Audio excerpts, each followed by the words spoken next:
आदरणीय सम्पूर्ण महानुभावहरू, हामी भर्चुअल एडुफेयरको यो लाइभ वेबिनार मार्फत यहाँहरूलाई स्वागत गर्न चाहन्छौँ र यो भर्चुअल वेबिनार विशेषतः यो नेपालमै र हुन सक्छ विश्वका कतिपय देशहरूमा पनि त्यति प्र्याक्टिस नभइसकेको, नेपालमा चाहिँ एकदमै पहिलो भन्नुपर्छ। हुन त केही प्र्याक्टिसहरू भइसकेका पनि छन् र यो खालको वेबिनार मार्फत हामीले विशेषतः अहिलेको यो भर्चुअल एडुफेयर मार्फत सम्पूर्ण एसी दिएर बस्नुभएका भाइ बहिनीहरू र अभिभावकज्यूहरूलाई व्हाट आफ्टर एसी, त्यस पछाडि हामी कतातिर जान्छौँ, कुन सब्जेक्ट रोज्छौँ अनि कस्तो खालको रोज्छौँ, सँगसँगै कुन कलेज रोज्छौँ, कुन विशेषता भएका कलेजहरू हामीलाई मनपर्छ लगायत विभिन्न क्षेत्रमा चाहिँ हामीले उहाँहरूको करियर सम्बन्धी पनि काउन्सिलिङहरू गरिरहेका छौँ र आज हामी विशेषतः यस सन्दर्भमा विविध कलेजका प्राचार्यज्यूहरू र सिइओ पनि हुनुहुन्छ लगायत अन्य व्यक्तित्वहरूसँग छलफल गर्न गइरहेका छौँ र यो कार्यक्रम हामीले भर्चुअल एडुफेयरको पेजबाट पनि हामीले लाइभ गरिरहेका छौँ। त्यहाँबाट पनि हामीलाई फलो गर्नुहुने सम्पूर्ण महानुभावहरूले हामीलाई हेर्न सक्नुहुन्छ।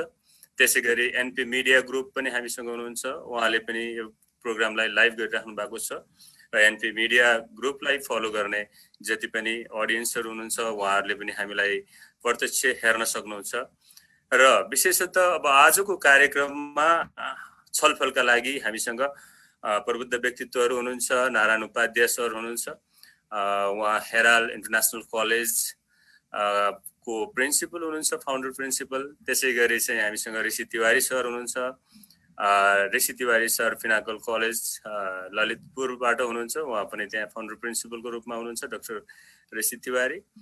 त्यसै गरी भेषराज सर हुनुहुन्छ, टेक्सास इन्टरनेसनल कलेज को सिइओ हुनुहुन्छ र आयोजकको तर्फबाट केही कुराहरू चाहिँ राख्नका लागि र सहजीकरण गर्नका लागि भवानी पौडेल सर हुनुहुन्छ। त्यसै गरी म R B Adhikari, rising star college of management बाफलको principal र आजको यो कार्यक्रमको मोडरेट गर्न गइरहेको छु र फेरि पनि यहाँहरू सबैजनालाई हार्दिक स्वागत गर्न चाहन्छु र यो कार्यक्रममा मैले आजका वक्ताहरूलाई लगभग 15 मिनट चाहिँ यहाँहरूले आफ्नो बारेमा भन्नुहुन्छ। त्योभन्दा अगाडि कार्यक्रमको आयोजकको तर्फबाट भवानी सरले 5-7 मिनट भित्रमा आयोजना किन गरिएको छ र यो कार्यक्रमको बारेमा विस्तृत खुलासा गर्नुहुनेछ। त्यस पछाडि फेरि हामी पालो 15 मिनट लगभग लिएर हाम्रो सरहरूले चाहिँ समग्र शिक्षाको बारेमा, आफ्ना कलेजका विशेषताहरूका बारेमा पनि यहाँहरूले बोल्नुहुनेछ र फेरि हामी केही छुटेका कुराहरूमा फेरि म यहाँहरूसँग जोडिनेछु। उपस्थित अन्य व्यक्तित्वहरू अथवा विद्यार्थी भाइ बहिनीहरूका प्रश्नहरू पनि केही छन् भने हामी त्यसलाई पनि समेट्नेछौँ। यसरी हामी लगभग सवादेखि 1.5 घण्टाको बिचमा हामीले यो कार्यक्रमलाई समापन पनि गर्नेछौँ र ढिला नगरिकन मैले यो कार्यक्रम विशेषतः भर्चुअल एडुफेयर के हो र किन हामीले भर्चुअल एडुफेयर सञ्चालन गर्नु पर्यो र यसबाट विद्यार्थी भाइ बहिनीहरू, अभिभावकज्यूहरू र विशेषतः कलेजहरूलाई पनि हामीले कसरी चाहिँ एउटा समाहित गरेर उहाँलाई बेनिफिसियल एउटा चाहिँ स्टेक होल्डरको रूपमा अगाडि बढाइरहेछौँ भन्ने सन्दर्भमा इसान काठमाडौँका सचिव पनि हुनुहुन्छ र भवानी सर र मनोकामना मावि का प्रिन्सिपल हुनुहुन्छ र यस कार्यक्रमका आयोजक पनि हुनुहुन्छ र भवानी सरलाई यो कार्यक्रमको बारेमा बताइदिनु हुनको लागि म अनुरोध गर्दछु। Bhawani sir please. हस्, धन्यवाद आरबी सर। सर्वप्रथम त आजको यो वेबिनार कार्यक्रमलाई सरले सहजीकरण गरिरहनु भएको छ, यसको लागि विशेष धन्यवाद दिन चाहन्छु सर। आजको यस कार्यक्रममा एउटा कार्यक्रमलाई अलिकति सम्बोधन गरिदिनु हुनको लागि उपस्थित हुनुभएका केन्द्रीय हिसानका सचिव डाक्टर ऋषि तिवारी सरलाई विशेष स्वागत गर्न चाहन्छु। यसरी नै हिसान केन्द्रीय सचिवालय सदस्य नारायण उपाध्याय सरलाई पनि म यस कार्यक्रममा स्वागत गर्न चाहन्छु। यसरी नै टेक्सास इन्टरनेसनल कलेजका सिइओ भेषराज पोखरेल सरलाई पनि म स्वागत गर्न चाहन्छु। साथै आरबी सर स्वयं हिसान केन्द्रीय सदस्य हुनुहुन्छ र आजको यस कार्यक्रमलाई पनि सहजीकरण गरिरहनु भएको छ। यस अर्थमा पनि सरलाई म आयोजकको तर्फबाट विशेष धन्यवाद दिन चाहन्छु सर। र साथीहरूलाई विशेष स्वागत गर्दै यो भर्चुअल एडुफेयर 2020 को आयोजना विशेष गरी यो विषम परिस्थितिमा विद्यार्थीहरूले प्रत्यक्ष रूपमा कलेजमा यो एससी पास आउट भइसकेपछि कलेजमा गएर उहाँले प्रत्यक्ष रूपमा हेर्न सक्ने, बुझ्न सक्ने अथवा त्यहाँको इन्फ्रास्ट्रक्चर, त्यहाँ भए गरेका सबै खाले गतिविधिहरू, पढाइसँग सम्बन्धित त्यहाँका पूर्वाधारहरू, ल्याब, लाइब्रेरी लगायत त्यहाँको फ्याकल्टिजहरूको बारेमा, रिजल्टको बारेमा, सँगै कलेजले दिएका जस्तो स्कलरसिपका स्किमको बारेमा र सँगसँगै अरू कुराहरू पनि प्रत्यक्ष रूपमा बुझ्न नसक्ने अवस्था सिर्जना भएको यस विषम परिस्थितिमा विशेष गरी हामीले यो हाम्रो कलेज रिडरको जस्तो अगुवाईमा भनौँ, हामी केन्द्रीय हिसानका साथीहरू र यस्तै गरेर काठमाडौँ हिसानका संयुक्त प्रयासमा यो खालको भर्चुअल एडुफेयर 2020 को आयोजना गरिएको हो। र सर्वप्रथम त म आयोजकको तर्फबाट यो एससी उत्तीर्ण हुनुभएका सम्पूर्ण विद्यार्थीहरूलाई बधाई तथा आगामी दिनहरू सुखमय रहून्, यहाँहरूको उद्देश्य पूरा होस् भन्नको लागि शुभकामना दिन चाहन्छु। र यो विषम परिस्थितिमा विद्यार्थीहरूलाई एउटा सहजीकरण होस्, एउटै छाता मुनि विभिन्न कलेजहरूको बारेमा अथवा आफूले जान चाहेको कलेजमा, बुझेको कलेजमा प्रत्यक्ष रूपमा जान नसके पनि यो भर्चुअल एडुफेयर थ्रु जान सकोस्, अनलाइन थ्रु त्यो कलेजको बारेमा सहजै रूपमा भिजिट गर्न सकियोस् र विद्यार्थीहरूले त्योबाट प्रत्यक्ष रूपमा नभए पनि अनलाइन थ्रु चाहिँ त्यो खालको इन्फर्मेसन लिन सक्नु हुनेछ भन्ने उद्देश्यले यो खालको आयोजना गरिएको हो। र यसमा सातै प्रदेशका विभिन्न कलेजहरू, जसमा झन्डै 150 भन्दा बढी कलेजहरूको सहभागिता छ र यो कलेजले आफ्नो जस्तो कलेजको विशेषताहरूलाई चाहिँ यहाँ प्रस्तुत गरिरहनु भएको छ। कलेजका साथीहरूले लगभग त्यो खालको जानकारी विद्यार्थीहरूलाई दिँदै आउनु भएको छ र यो प्रत्यक्ष रूपमा विद्यार्थीहरू आउन नसके पनि झन्डै अहिले हामीले हेर्दै गर्दाखेरि 2000 भन्दा बढी विद्यार्थीहरूले अनलाइनमा एक्जाम दिइसकेको अवस्थाहरू चाहिँ छ स्कलरसिपको लागि। यसरी नै रेजिस्टर हुनुभएको विद्यार्थीहरू झन्डै 22,000 भन्दा बढी विद्यार्थी यसमा रेजिस्टर्ड हुनुभएको छ भने भिजिट झन्डै 2 लाख भन्दा बढी विद्यार्थीहरूले चाहिँ यो हाम्रो भर्चुअल एडुफेयर 2020 लाई भिजिट गरिसक्नु भएको छ अहिलेसम्मको अवस्था हेर्दाखेरि। र झन्डै हामीले यो भदौ 3 गतेसम्मको लागि भनेर हामीले पहिला सुरुमा यो एडुफेयरको डेट राखेका थियौँ। यो विषम परिस्थिति झन् बढ्दैछ, अझै लकडाउनको अवस्थाहरू जस्तो विभिन्न जिल्लाहरूमा यो खालको लकडाउनको अवस्थाहरू चाहिँ सिर्जना भइराखेको अवस्थाहरू चाहिँ छ, जसको कारणले गर्दाखेरि अझ विद्यार्थीहरूलाई चाहिँ कलेजहरूको बारेमा बुझ्नको लागि सहज होस् भन्ने उद्देश्यले हामीले यो 10 गतेसम्म हामीले यो पुर्याएका छौँ। र आवश्यकता पर्यो र फेरि पनि विषम परिस्थितिहरू अझ बढ्दै गयो, लकडाउनको अवस्थाहरू बढ्दै गयो भने अझ यसलाई हामीले बढाएर केही दिन अझै बढाउनेछौँ, जसको कारणले गर्दा विद्यार्थीहरूले यी कलेजहरूको बारेमा डिटेल्समा इन्फर्मेसन लिन सक्नुहुनेछ। कलेजका जस्तो आधिकारिक व्यक्तित्वहरूसँग प्रत्यक्ष रूपमा भाइ बहिनीहरूले बुझ्न सक्नुहुनेछ। कलेजले कस्तो कस्तो कोर्सेसहरू अफर गरिराखेको अवस्था छ, स्कलरसिपको स्किमहरू के छ, भौतिक पूर्वाधारहरू के छ, पास्ट रिजल्ट के छ, कस्ता व्यक्तिहरूद्वारा जस्तो कलेज सञ्चालन गरिरहनु भएको छ, सँगसँगै फ्याकल्टिजहरू को हुनुहुन्छ, यसका बारेमा विद्यार्थीहरूले बुझ्नेछन्। आफूलाई जस्तो फीको कुराहरू पनि लगभग विद्यार्थीहरूलाई आफूलाई सहज हुने गरी अफोर्डेबल फी छ कि छैन त्यसको बारेमा पनि बुझ्न सक्नुहुनेछ। यिनै उद्देश्यले हाम्रा भाइ बहिनीहरू एउटा अन्योलताको स्थितिमा अहिले भइराखेको अवस्था, किनभने यो एससी को रिजल्ट आइसकेपछि लगभग विद्यार्थी अन्योलमा हुनुहुन्छ, अभिभावकज्यूहरू अन्योलको अवस्थामा हुनुहुन्छ। कहाँ जाने, कुन कलेजमा जाने, कुन विषय पढ्ने भन्ने अन्योलता रहिराखेको हुन्छ र विद्यार्थीहरूलाई पनि त्यही खालको वातावरण भइराखेको हुन्छ, जसको कारणले गर्दाखेरि अहिले प्रत्यक्ष रूपमा कलेजमा भिजिट गर्न सकिने अवस्थाहरू चाहिँ छैन।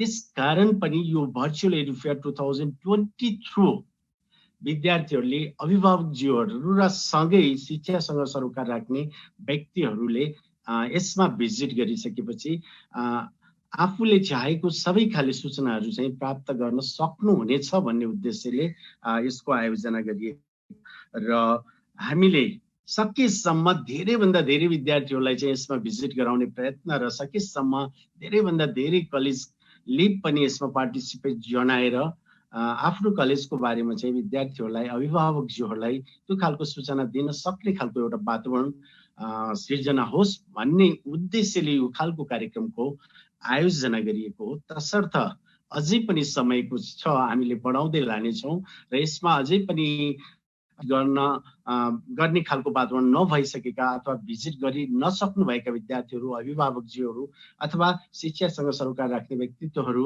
उहाँहरूलाई अझै पनि समय छ। उहाँहरू अझै भिजिट गरेर यो कलेजहरूको बारेमा डिटेल्समा इन्फर्मेसन लिन सक्ने खालको वातावरण बनोस् भन्ने म कामना पनि गर्न चाहन्छु। र साथै मैले धेरै समय लिन, किनभने आज अन्य वक्ताहरू हुनुहुन्छ, विशिष्ट व्यक्तित्वहरू हुनुहुन्छ, उहाँले आफ्नो कलेजको सन्दर्भमा सँगसँगै भर्चुअल एडुफेयर र यो अन्योलतामा रहेका अभिभावक र विद्यार्थीहरूलाई पनि केही सन्देश दिनुहुनेछ। यसको लागि पुनः म सम्पूर्ण अभिभावकज्यूहरू, विद्यार्थी र शिक्षासँग सरोकार राख्ने व्यक्तित्वहरूलाई फेरि पनि यो भर्चुअल एडुफेयर 2020 आमन्त्रण गर्दै र आजका हाम्रा प्रमुख वक्ताहरूको रूपमा रहनुभएका हिसान केन्द्रीय सचिव डाक्टर ऋषि तिवारी, यसरी नै हिसान केन्द्रीय सचिवालय सदस्य नारायण उपाध्याय सर र टेक्सास इन्टरनेसनल कलेजका सिइओ वेसरा सरलाई पुनः स्वागत गर्दै र यो अवसर प्रदान गर्नुभएकोमा फेरि पनि आरबी सरलाई विशेष धन्यवाद दिँदै म बिदा हुन्छु। धन्यवाद। Thank you Bhawani sir. यहाँले छोटोमा यो भर्चुअल एडुफेयर किन आवश्यकता पर्यो र अब यसबाट हामी कसरी अगाडि बढिरहेछौँ, कसरी अगाडि बढ्दैछौँ भन्ने कुराहरू पनि प्रष्ट रूपमा राखिसक्नु भएको छ। यहाँलाई विशेष धन्यवाद दिन पनि चाहन्छु। र वास्तवमा भर्चुअल एडुफेयर मार्फत चाहिँ अहिले हाम्रो यो कोभिड-19ले जुन खालको चाहिँ एउटा अप्ठ्यारो स्थिति एसी दिएर बसिराख्नुभएका भाइ बहिनीहरू, अभिभावकज्यूहरूलाई चाहिँ छ, त्यो सन्तासका बीच पनि घरमै बसेर उहाँहरूले सम्पूर्ण कलेजहरूको बारेमा पुरै जानकारी र सँगसँगै केही स्कलरसिपको पनि एउटा चाहिँ अवसर उहाँहरूलाई लगभग 2 करोड भन्दा बढीको स्कलरसिपहरू विभिन्न कलेजहरूसँगको सहकार्यमा भर्चुअल एडुफेयरले चाहिँ एउटा लिएर आएको छ। यो वास्तवमा निकै ठुलो चाहिँ उदाहरणीय काम पनि हो नेटडी अथवा त्यस्तो ट्यालेन्ट इन्टेलिजेन्स स्टुडेन्ट्सहरूका लागि पनि। र यसरी सम्पूर्ण कलेजहरूको बारेमा घरमै बसेर यसरी बुझ्न पाउने एउटा चाहिँ ठुलो अवसरलाई चाहिँ अगाडि सारिदिनु भएको छ भर्चुअल एडुफेयर, र हिसानले पनि यसमा चाहिँ इन्डाइरेक्टली सहकार्य गरिरहेको अवस्था पनि छ र हामी पनि यसमा असाध्यै खुसी छौँ। र अब वास्तवमा ढिला नगरिकन मैले अघि नै भनिसकेको छु, आजका लागि प्रमुख वक्ताहरू हुनुहुन्छ ऋषि तिवारी सर हुनुहुन्छ, डाक्टर ऋषि तिवारी पिनाकल कलेज ललितपुरबाट हुनुहुन्छ, त्यसै गरी नारायण उपाध्याय सर हुनुहुन्छ, अनि उहाँ चाहिँ हेराल्ड कलेजबाट हुनुहुन्छ, त्यसै गरी टेक्सास कलेजबाट भेस्ट्रास सर हुनुहुन्छ। र सबैभन्दा पहिला चाहिँ मैले नारायण सरलाई आफ्ना केही कुराहरू सहित आफ्नो कलेजको बारेमा सम्पूर्ण जानकारी र इभन अहिले हामीले भनिराखेको यो स्कलरसिपका कुराहरू र कलेजका सम्पूर्ण विशेषताहरू र सरको कलेजमा विद्यार्थीहरू आउँदै गर्दाखेरि चाहिँ उहाँहरू कसरी आफ्नो भविष्यलाई स्योर गर्न सक्नुहुन्छ यसको बारेमा चाहिँ 15 मिनटमा नबढाइकन राखिदिनु हुनको लागि मैले नारायण उपाध्याय सरलाई हार्दिक अनुरोध गर्दछु। Narayan sir. Narayan sir unmute गरिदिनु होला कृपया। धन्यवाद आरबी सर। वेबिनारमा सहभागी हुनुभएका सम्पूर्ण महानुभावहरूमा हार्दिक नमस्कार, अभिवादन। म Narayan Upadhyay, Herald international college वसुन्धराको प्राचार्य। विशेष गरी कोभिड-19ले भौतिक रूपमा हाम्रो आवत जावत र उपस्थितिको लागि निकै कठिन परिस्थिति सिर्जना भएका भर्खरै मात्रै एसीमा सफलता प्राप्त गरेका भाइ बहिनीहरूले अब उच्च शिक्षाको लागि कक्षा 11 को भर्ना गर्न विभिन्न कलेजहरूमा जानुपर्ने र उच्च शिक्षा हासिल गर्नको लागि आफ्नो करियर भविष्य सुनिश्चित गर्नको लागि कुन कलेजमा कुन विषय र कुन विधामा पढ्ने भन्ने जानकारी लिन विगतका वर्षहरूमा किसानले एडुफेयरको आयोजना गरेको थियो। अहिले त्यो सम्भव भयो र त्यो सम्भव नभएको अवस्थामा कलेज रिडर्सको आयोजनामा किसानको सहयोगमा जुन भर्चुअल एडुफेयर नेपाल.com आयोजना गरियो, त्यसले विद्यार्थी भाइ बहिनीहरूलाई विभिन्न कलेजहरूको भौतिक अवस्था, त्यहाँको विषयमा जानकारी लिने एउटा राम्रो अवसर प्राप्त भएको छ। धेरै भाइ बहिनीहरू यो एडुफेयरमा भर्चुअल टुरबाट धेरै कुराहरू जानकारी प्राप्त गर्नुभएको छ। यसले एउटा सूचना प्रवाह अहिलेको परिस्थितिमा अनलाइनबाट त्यो आइटी फ्रेन्डली भएर टेक्नोलोजीलाई प्रयोग गरेर धेरै सुविधाहरू लिन सकिन्छ भन्ने एउटा महत्त्वपूर्ण सन्देश यसले दिएको छ। मैले विशेष गरी यसरी सफलता प्राप्त गरेका भाइ बहिनीहरूलाई के आग्रह गर्न चाहन्छु भने तपाईहरूले अब भोलिको दिनमा पढ्ने विषय र पढ्ने कलेजको छनौट गर्दा विशेष गरी म तपाईहरूलाई विशेष गरी भोलि तपाईँ के बन्ने, तपाईँको रुचिको विषय के हो, तपाईँको भिजन, तपाईँको आफ्नो भ्यालु र तपाईँको आफ्नो फाउन्डेसन अवस्था र स्किल नलेज कति छ भन्ने कुरा आफूलाई पहिला नो योर सेल्फ हुनाले तपाईँ आफूलाई पहिला पहिचान गर्नु। मेरो अवस्था यो छ, मेरो फाउन्डेसन र बेस यस्तो छ र मैले यो विषय पढेर भविष्यमा यो पेसा अपनाउन चाहन्छु भन्ने कुरोलाई पहिला क्लियर गर्नु। कम्तीमा तपाईँको एउटा डेस्टिनेसन, एउटा गोल सेट गर्नुहोस् र म यो बन्छु भनिसकेपछि त्यसको फाउन्डेसनको लागि विशेष गरी यो 11-12 प्री युनिभर्सिटी कोर्स हो। भोलि तपाईँले विश्वविद्यालयमा पढ्ने विषयहरूको फाउन्डेसनको लागि त्यसको जग, त्यसको पूर्वाधार तयार हुनुले अहिले नै तपाईँले आफ्नो रुचिलाई निश्चित गरेर दृष्टिकोणलाई स्पष्ट गर्न जरुरी हुन्छ।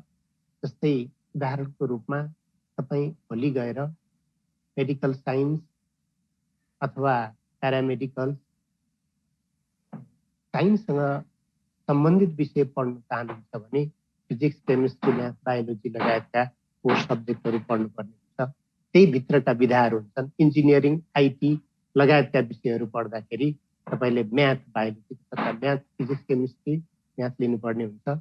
मैले यसलाई समराइज गरेर छोटो रूपमा भन्नुपर्दा के निवेदन गर्न चाहन्छु भने आफूले भोलि प्राप्त गर्ने करियरको लागि पढ्ने विषयहरू यकिन गरिसकेपछि विशेष गरी हामी कहाँ अहिले साइन्स स्ट्रिम, म्यानेजमेन्ट, ह्युम्यानिटिज र एजुकेसन र अहिले छुट्टै ह्युम्यानिटिजभित्र पनि एउटा ल भन्ने कानुनको पनि एउटा छुट्टै विषयको रूपमा आएको छ र त्यसलाई विशिष्टीकरण गर्दै ब्याचलरमा गएर पढ्न सकिने अवस्था छ।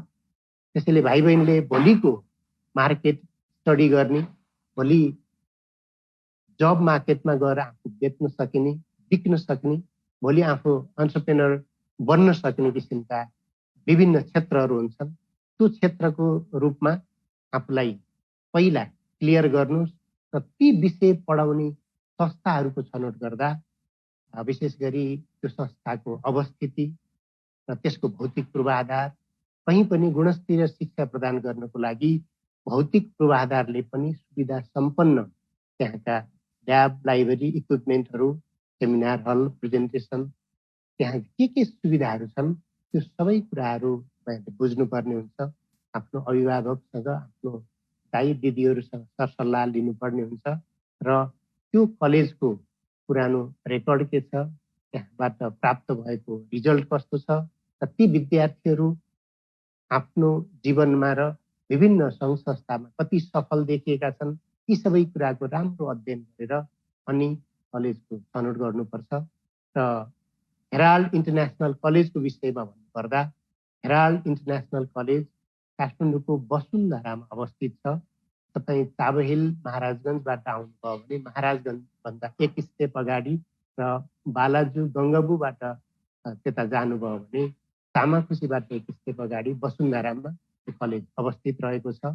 त्यहाँ साइन्स, ह्युम्यानिटिज र म्यानेजमेन्ट 3 विधामा पढाइ हुन्छ र हामीसँग ठुलो झन्डै 12 रोपनी कम्पाउन्डमा सुविधा सम्पन्न भौतिक पूर्वाधारहरू छन्। त्यहाँ ल्याब, लाइब्रेरी सबै अत्याधुनिक स्टेट अफ आर्ट क्वालिटीका साधन र स्रोतहरूले सम्पन्न छ र झन्डै 15 वर्षभन्दा बढी हामीले त्यहाँ पठन पाठन गराउँदै आएका छौँ। हाम्रा विद्यार्थीहरूले धेरै राम्रो नतिजा प्राप्त गरेका छन्। विभिन्न ठाउँमा स्कलरसिपहरू जस्तै doctor, engineer, chartered accountant, hotel म्यानेजमेन्टदेखि लिएर विभिन्न क्षेत्रमा उनीहरूले राम्रो सफलता प्राप्त गरेका छन्। त्यो ठाउँहरूमा स्कलरसिप पाएका छन् र विदेशमा गएर पनि आफ्नो राम्रो क्षमता र प्रभाव देखाएका छन्। त्यस्तै हाम्रो पठन पाठनको लागि एउटा team of expert, young energetic टिमदेखि लिएर धेरै पुराना वरिष्ठ प्राध्यापकहरूको एउटा टिम छ, राइटरहरूको टिम छ। त्यसैले हामीले विद्यार्थीलाई स्टुडेन्ट सेन्ट्रल लर्निङ भन्ने सिस्टमको आधारमा उनीहरूलाई बढी केन्द्रित गरेर अहिले रोट लर्निङ कण्ठ पारेर परीक्षा दिने र पास गराउने मात्रै नभएर उनीहरूलाई सिक्न प्रेरित गर्ने, विशेष गरी शैक्षिक संस्थाहरूले ज्ञान, सिप र संस्कार दिनुपर्ने हुन्छ। यी तीनवटै कुराहरू हाम्रो शैक्षिक संस्थाबाट प्राप्त गरेका छन् र विद्यार्थीहरूलाई सफल बनाउने हाम्रो उद्देश्य हो। त्यही अनुसार हामीले त्यो शिक्षा प्रदान गर्दै आएका छौँ र हाम्रो स्कलरसिप कोटा पनि छ। झन्डै हामीले 1000 विद्यार्थी कक्षा 11 मा भर्ना लिने गर्छौँ। कोटा 1000 हो। त्यसमा झन्डै 300 विद्यार्थी हामीले साइन्समा लिन्छौँ र 80 जना ह्युम्यानिटिजमा लिने गरेका छौँ र बाँकी हामी म्यानेजमेन्टमा लिने गर्छौँ र त्यसमा विभिन्न विधामा हामीले स्कलरसिपहरू छुट्याएका छौँ। योग्य, सक्षम, जेहेन्दार, मेहनती र अलिकति आर्थिक रूपले असक्षम विद्यार्थीहरूलाई विभिन्न शीर्षकमा हामीले छात्रवृत्ति दिने गरेका छौँ र यो भर्चुअल एजुफेयरबाट त्यहाँ परीक्षा दिएर स्कलरसिप प्राप्त गर्ने विद्यार्थीहरूलाई हामीले त्यहाँ तोके अनुसारको स्कलरसिपहरू प्रदान गर्नेछौँ। त्यसैले कतिपय यस्ता विद्यार्थीहरू जो जेहेन्दार हुनुहुन्छ, आर्थिक रूपले कमजोर हुनुहुन्छ, पढ्न चाहनुहुन्छ भने हामी उहाँहरूलाई सम्मान साथ उहाँको आफ्नो अवस्थालाई हेरेर हाम सम्भव भएसम्म स्कलरसिप दिने कोसिस गर्छौँ र एकचोटि कलेजमा आउनुहोस्, भिजिट गर्नुहोस्, हाम्रो वेबसाइट भिजिट गर्नुहोस् भन्दै यहाँहरूको भविष्य सुनिश्चित रहोस्, सफल रहोस् भन्ने कामना गर्दै बिदा चाहन्छु। धन्यवाद।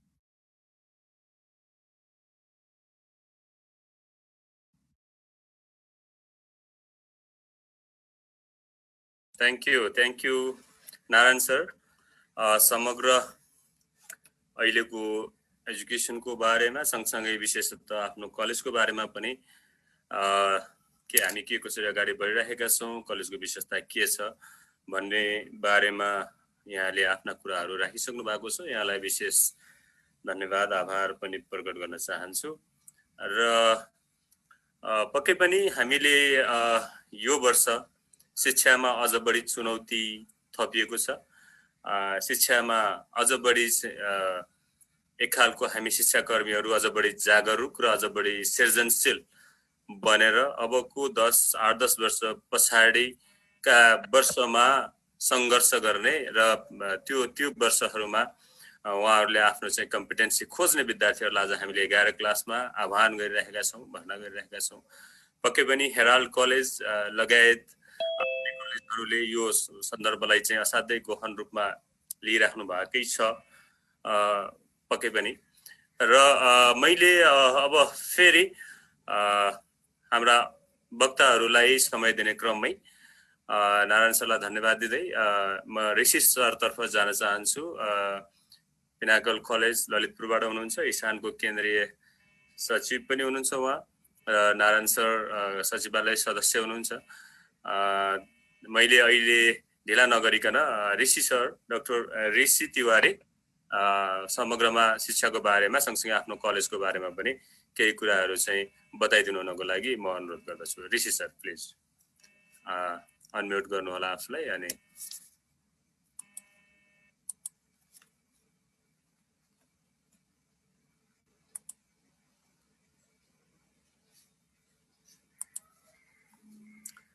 ऋषि सर अनम्युट गर्नुहोस् त हजुरलाई। ठिक छ हजुर। सरको आवाज फेरि म्युट भयो सर। सरको फेरि अनम्युट गरौँ त।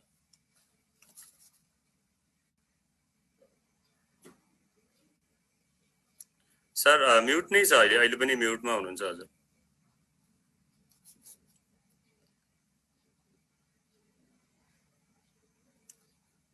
एकैछिन है त।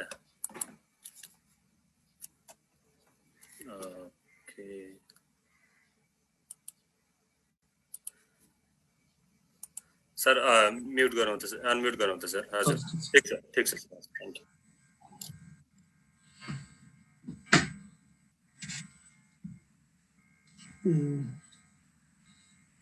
सर्वप्रथम त म हाम्रो भर्चुअल एडुफेयर टिम जसले लिड गरिरहनु भएको छ, जितेन्द्र घिमिरे लगायत सम्पूर्ण यहाँको टिमलाई चाहिँ म धन्यवाद भन्न चाहन्छु। किनकि एसईको रिजल्ट पास भइसकेपछि विद्यार्थीलाई सबभन्दा विद्यार्थीको महत्त्वपूर्ण कुरा के हो भनेदेखि कुन कलेजमा भर्ना हुने, कस्तो कलेज छ भनेर अहिले यो अवस्थामा घुम्न पाउने अवस्था पनि छैन र सजिलै वेबसाइट हेरेर चाहिँ थाहा पाउने अवस्था नभएको अवस्थामा तपाईँले चाहिँ यो 360 को क्यामेराले जे छ कलेजमा त्यही कुरा चाहिँ खिचेर चाहिँ तपाईँले चाहिँ पब्लिस गरिरहनु भएको छ अथवा विद्यार्थीहरूलाई देखाइरहनु भएको छ। यसको लागि म एकपल्ट यहाँको टिमलाई धन्यवाद दिन चाहन्छु। अब समय अलिकति छोटो भएको कारणले गर्दा समग्र शिक्षाको बारेमा भन्दा पनि म सर्वप्रथम चाहिँ अहिले यो पेन्डेमिकमा चाहिँ एसई पास गर्नु हुने सम्पूर्ण विद्यार्थी भाइ बहिनीहरू, उहाँको चाहिँ अभिभावक अनि शुभचिन्तक र स्कुल परिवारप्रति चाहिँ म बधाई दिन चाहन्छु र विद्यार्थीहरूलाई चाहिँ अब आउने भविष्यको शिक्षाको लागि शुभकामना पनि दिन चाहन्छु। आरबी सरले अब यहाँ समग्र शिक्षाको बारेमा पहिला केही कुरा गर्ने भन्नुभयो, तर अहिलेको जल्दो बल्दो अवस्था मलाई जहाँसम्म लाग्छ विद्यार्थीहरूले सोधिनै सब्जेक्ट कसरी छान्ने, अहिले हाम्रो नारायण सरले भने जस्तै सब्जेक्ट कसरी छान्ने अनि त्यसपछि गएर कलेज कसरी छान्ने, यी दुईटा कुरामा चाहिँ प्यारेन्ट्स पनि दोधारमा हुनुहुन्छ र विद्यार्थी भाइ बहिनीहरू पनि दोधारमा छन् सबै। र म पनि एउटा अभिभावक भएदेखि मलाई पनि यसले चाहिँ अत्याउँथ्यो भने कुन कसरी छान्ने होला भन्ने। त्यसको बारेमा मैले अब हामी जस्तै अब साथीहरूले चाहिँ यति यो क्षेत्रमा लागिसकेपछि अब के अनुभव सेयर गऱ्यौँ त त्यो कुरा चाहिँ राख्दाखेरि विद्यार्थी भाइ बहिनीहरूलाई पनि सजिलो हुने र अभिभावकलाई पनि कलेज छान्नको लागि उपयुक्त हुने, विषय छान्नको लागि उपयुक्त हुने कुरा नै महत्त्वपूर्ण हो जस्तो लाग्यो मलाई। त्यसैले त्यही कुरा बारेमा चाहिँ म अहिले केही भन्न चाहन्छु।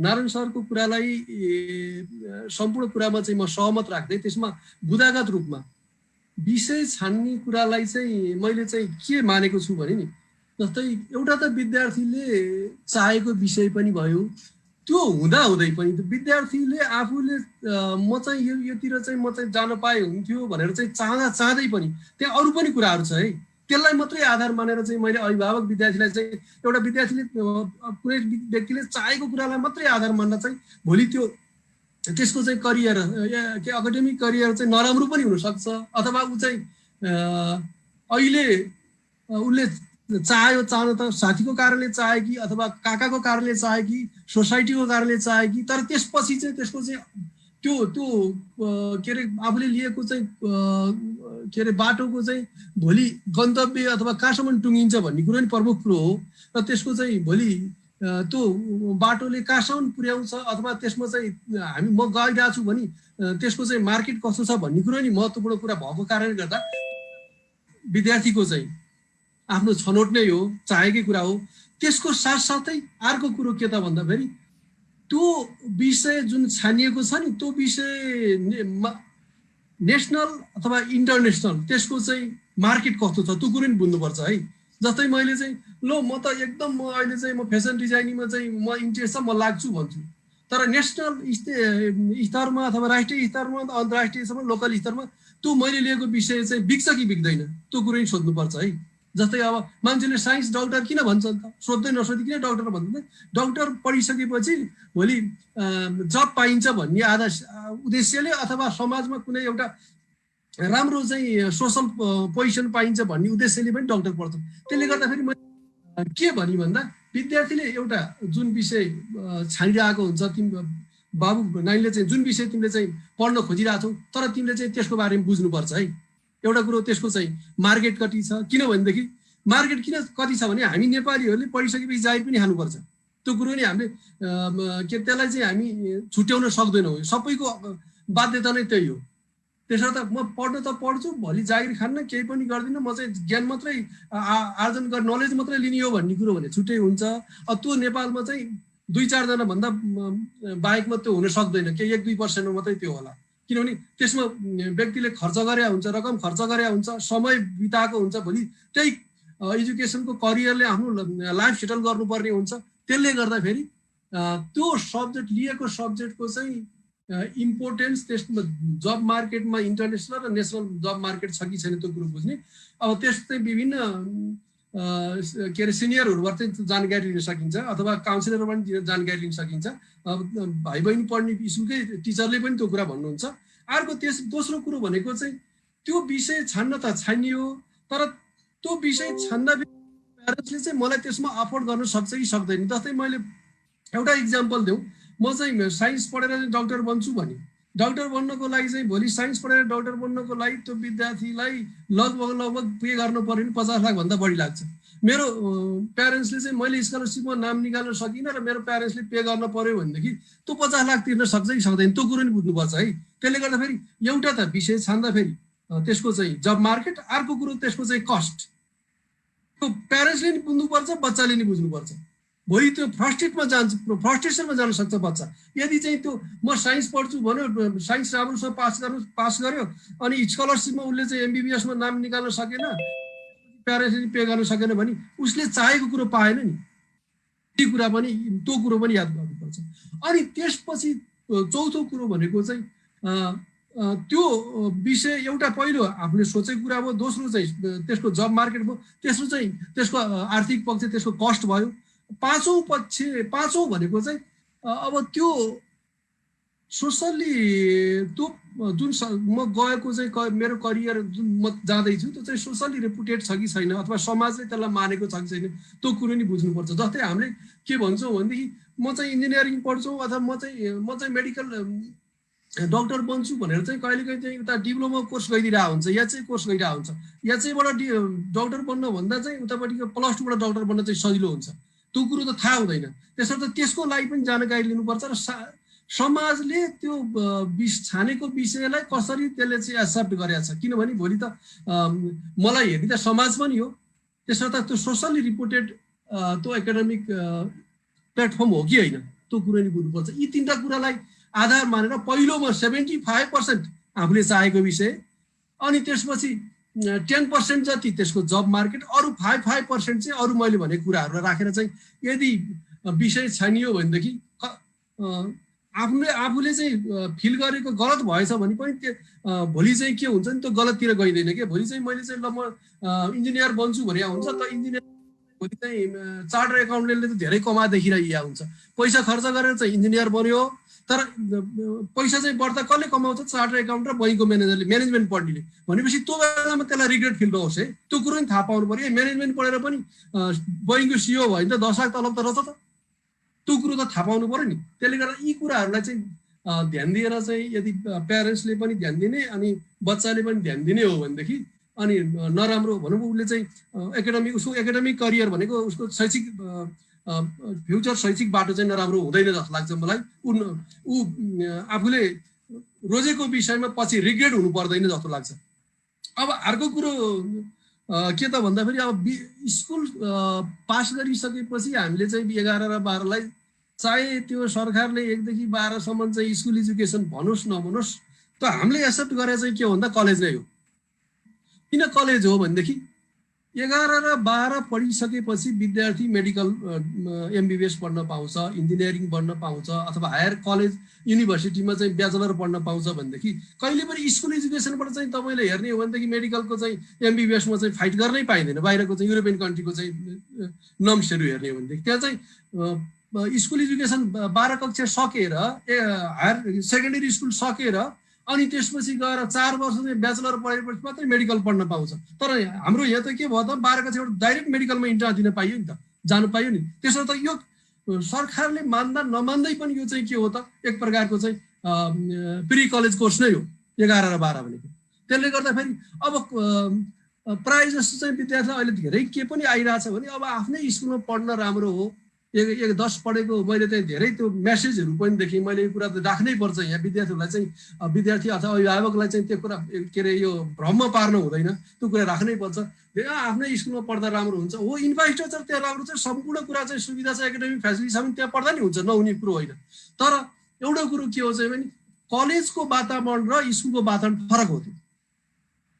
किनभने कलेजमा पढाउने टिचर र स्कुलमा पढाउने टिचर फरक हुनुहुन्छ। किनभनेदेखि पहिला आइएससी आइकम आइएड थियो, त्यो त कलेजमै पढ्थे। अहिलेको चाहिँ के अरे डिफ्रेन्ट कलेजहरू जस्तै पाटन कलेज भयो, अनि यो त्रिचन्द्र कलेज भयो, अस्कल अमृत क्याम्पस भयो, यस्ता कलेजहरूमै आरआरओ कलेज भयो होइन, महेन्द्ररत्न कलेज, यसमा पढ्थे। त्यही कोर्स नै अहिले 11-12मा ल्याएको। त्यसले गर्दाखेरि 11-12 कलेजको वातावरणमा जाँदाखेरि विद्यार्थी भाइ बहिनीले एउटा चाहिँ कुरो के बुझ्नुपर्छ भने त्यो कलेज छान्दाखेरि 2-4 कुराहरू चाहिँ ध्यान दिनुपर्छ।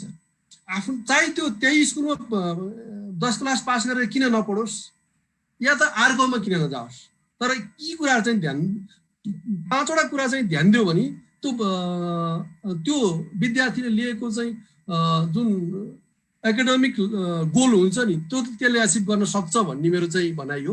अब त्यो 5वटा कुरा के होला त म पहिला चाहिँ भन्छु। 1 नम्बरमा चाहिँ म के भन्छु त भन्दाखेरि कलेजको विगतको चाहिँ रिजल्ट हेर्ने है।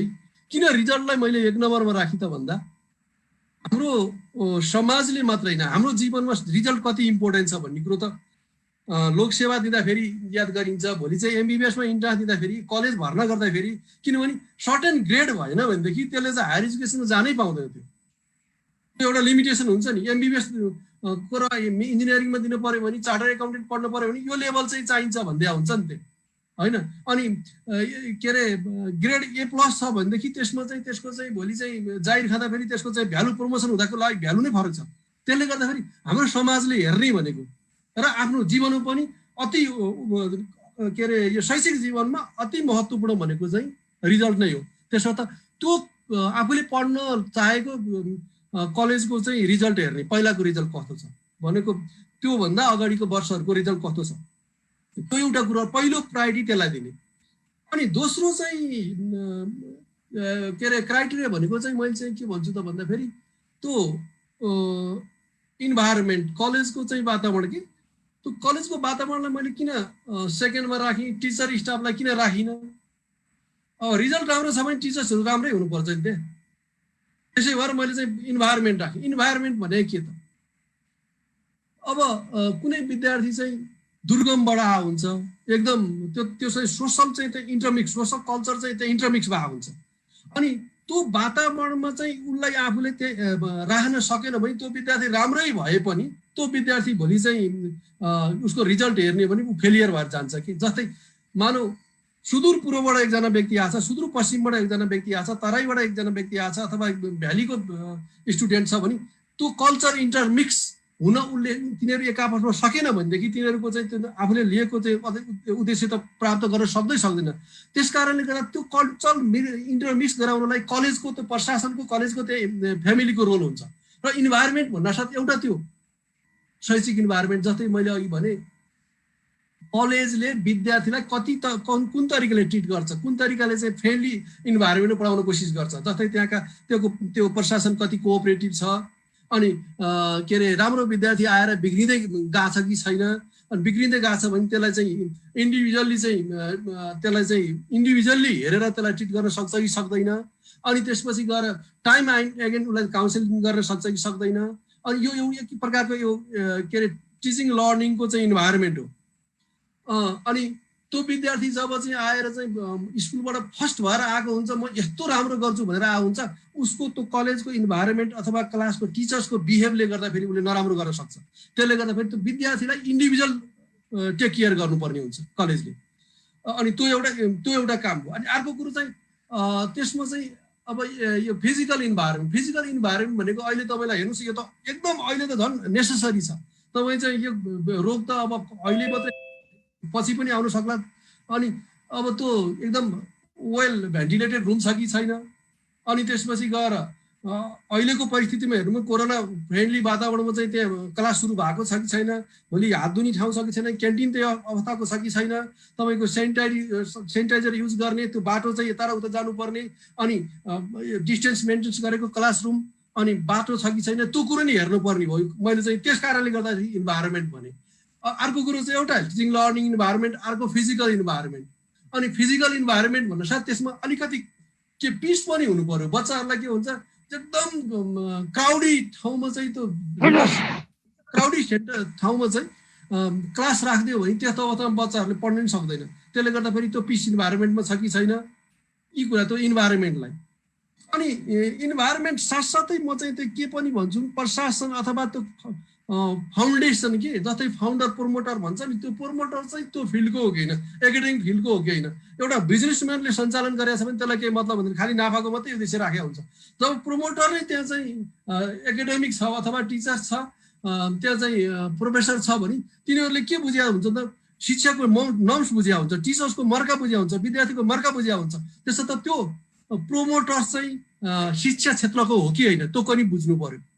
अहिले तपाईँले देख्नु भएको छ नि, धेरै चाहिँ लगानीकर्ताले अथवा भित्रभित्र सञ्चालन भएका कलेजहरू चाहिँ टाइम एन्ड एगेन चाहिँ बन्द भइरहेछन्, विद्यार्थी सफरर भइरहेछन्। त्यो कारण के त भन्दाखेरि चोइस गर्न नसकेको, विद्यार्थीले चाहिँ त्यो चोइस गर्न नसकेर। तर हेर्न त हेरी एकदम स्विमिङ पुल जस्तो ठुल्ठुलो बिल्डिङ देखिया छ, भोलि गएर चाहिँ त्यो घाटा लाग्यो भने तिनीहरू चाहिँ भागेका छन्। अनि सफरको हो त भोलि चाहिँ एउटा प्रमाणपत्र, एउटा रेकमेन्डेसन लिँदा आफ्नो कलेजको नाम नै खोज्नुपर्ने हुन्छ, अथवा प्रिन्सिपलको त्यो पनि थाहा हुँदैन। त्यो कारण के त भन्दाखेरि चोइस गर्न नसकेको। त्यसर्थ शिक्षामा आबद्ध व्यक्तिहरू लगानी गरे हुनु पर्यो। तेस्रो भयो।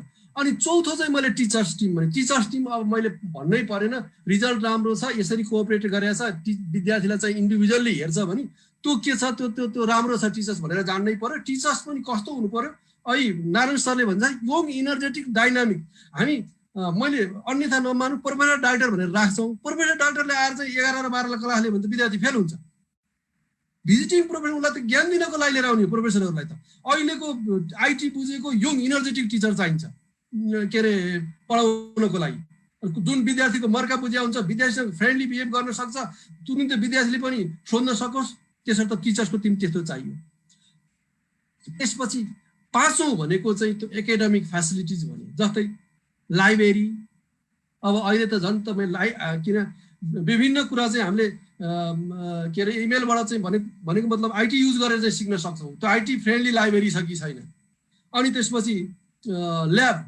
अब विद्यार्थी चाहिँ म डक्टर बन्छु भनेर हुन्छ, डक्टर बन्नको लागि चाहिँ 11 र 12 मा चाहिँ भ्यागुता र गडेउला चिरेर चाहिँ मान्छे चिर्नको लागि चाहिँ त्यो वातावरण सिर्जना, बेसिक वातावरण सिर्जना गरे हुन्छ। अब तपाईँले गएर ल्याब त राम्रो छ, त्यो भ्यागुता चिर्ने गडेउला चिर्न सिकाउने मान्छे राम्रो छ कि छैन त्यो कुरो हेर्न पर्यो पहिला। सिकाउने त्यो व्यक्ति राम्रो छ कि छैन, अथवा भ्यागुता चिर्न र ल्याबमा भ्यागुता चिर्न पाइन्छ कि पाइँदैन, अनि गडेउला चिर्न पाइन्छ कि पाइँदैन है। किनभने त्यो बेस भनेको नै के हो त भन्दा मान्छे भोलि चाहिँ सर्जन के अरे डाक्टर बनेर चाहिँ मान्छेको सर्जरी गर्न पर्ने, त्यो बेस त भ्यागुता चिरेको बेसले गर्ने हो नि त। त्यसले गर्दाखेरि त्यो हेर्न पर्यो, बाहिरको आउटलुक मात्रै हेर्न होइन, भित्र गएर हेर्नु पर्यो। त्यसमा साँच्चै भन्दाखेरि चाहिँ राम्रोसँग गडेउला र भ्यागुता चिर्न सिकाउने टिचर छ कि छैन, त्यो आफूले इन्डिभिजुअली त्यो चिर्न पाइन्छ कि पाइँदैन त्यो कुरो पनि थाहा पाउनु पर्यो मैले। भोलि चाहिँ विद्यार्थी गएर इन्जिनियर म सर्वे गर्छु भन्छ, सर्वे गर्नेको चाहिँ सर्वे गर्न सिकाउने के हो त भन्दा त्यो मिररको एक्सपेरिमेन्ट, यसो मिररको चाहिँ एक्सपेरिमेन्ट हेरेर अनि भोलि सर्वे गरेर जान्दछ भनेपछि त्यो वातावरण छ कि छैन। यो चौथो कुरो हो मैले भनेको। अब यो सबै थाहा, यो मैले हेरेँ, मैले मेरो कलेजमा जाने मैले नि भनौँला, मेरो टिचरले नि भन्ला, सबै ठाउँमा भन्ला। म अभिभावक विद्यार्थीलाई चाहिँ के भन्न चाहन्छु भनेदेखि यो थाहा पाउने तरिका कसरी त भन्दाखेरि एउटा कुरो त त्यो त्यसको बुकलेटहरू अहिले चाहिँ अब सजिलै यो के भन्छ 360 को क्यामेराले खिचेको चाहिँ यो भर्चुअल टुर छ, त्यसबाट नि तपाईँले त्यही भौतिक उयोहरू चाहिँ हेर्न सक्नुहुन्छ।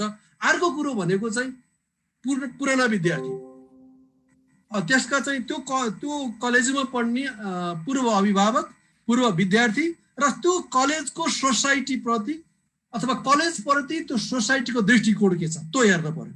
जस्तै पूर्व विद्यार्थी, तपाईँ एउटा विद्यार्थी 2 वर्ष एउटा कलेजमा पढ्छ भनेदेखि त्यसले त राम्रो छ भने राम्रो भनिदिन्छ, नराम्रो छ भने त नजाए त्यो यस्तो छ भनिदिन्छ।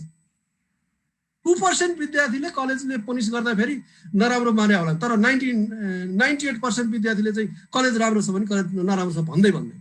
त्यही त्यो पुनिस गरेको विद्यार्थीले पनि भोलि गएर चाहिँ मैले अहिले के पाइरहेको छु भने त्यसलाई चाहिँ राम्रो बनाउनलाई हामी पनिस गरियो, अब कुनै भनौँ एकाडेमिक पनिस गरियो, तर भाइ चाहिँ ती भर्ना गर्न ल्याउँछ किनभने यो राम्रो छ भनेर। त्यसर्थ त मैले बुझ्नुपर्ने कुरा त के हो भन्दाखेरि पूर्व विद्यार्थी, सिनियर, तिम्रो दाइ दिदी को त्यहाँ अङ्कलहरू को पढाएको छ उनीहरूसँग सोध्नु पर्यो र अनि त्यसपछि गएर सोसाइटीले के भन्छ अथवा त्यो तपाईँको त्यो वरिपरि सोसाइटी भने के भन्छ त्यहाँको त्यो लोकालिटीको व्यक्ति, अनि त्यसमा चाहिँ सरकार शिक्षासँग सरोकार राख्ने व्यक्तिहरू ए साँच्ची यो कलेज कस्तो हो त राम्रो छ भनेर भनिदिन्छन्, नभए होइन त्यहाँ त यस्तो छ अरे भनेर भनिदिन्छन् कि। त्यसले गर्दा सोसाइटीको दृष्टिकोण त्यो कलेजप्रति कस्तो त्यो कुरो नि बुझ्नुपर्छ।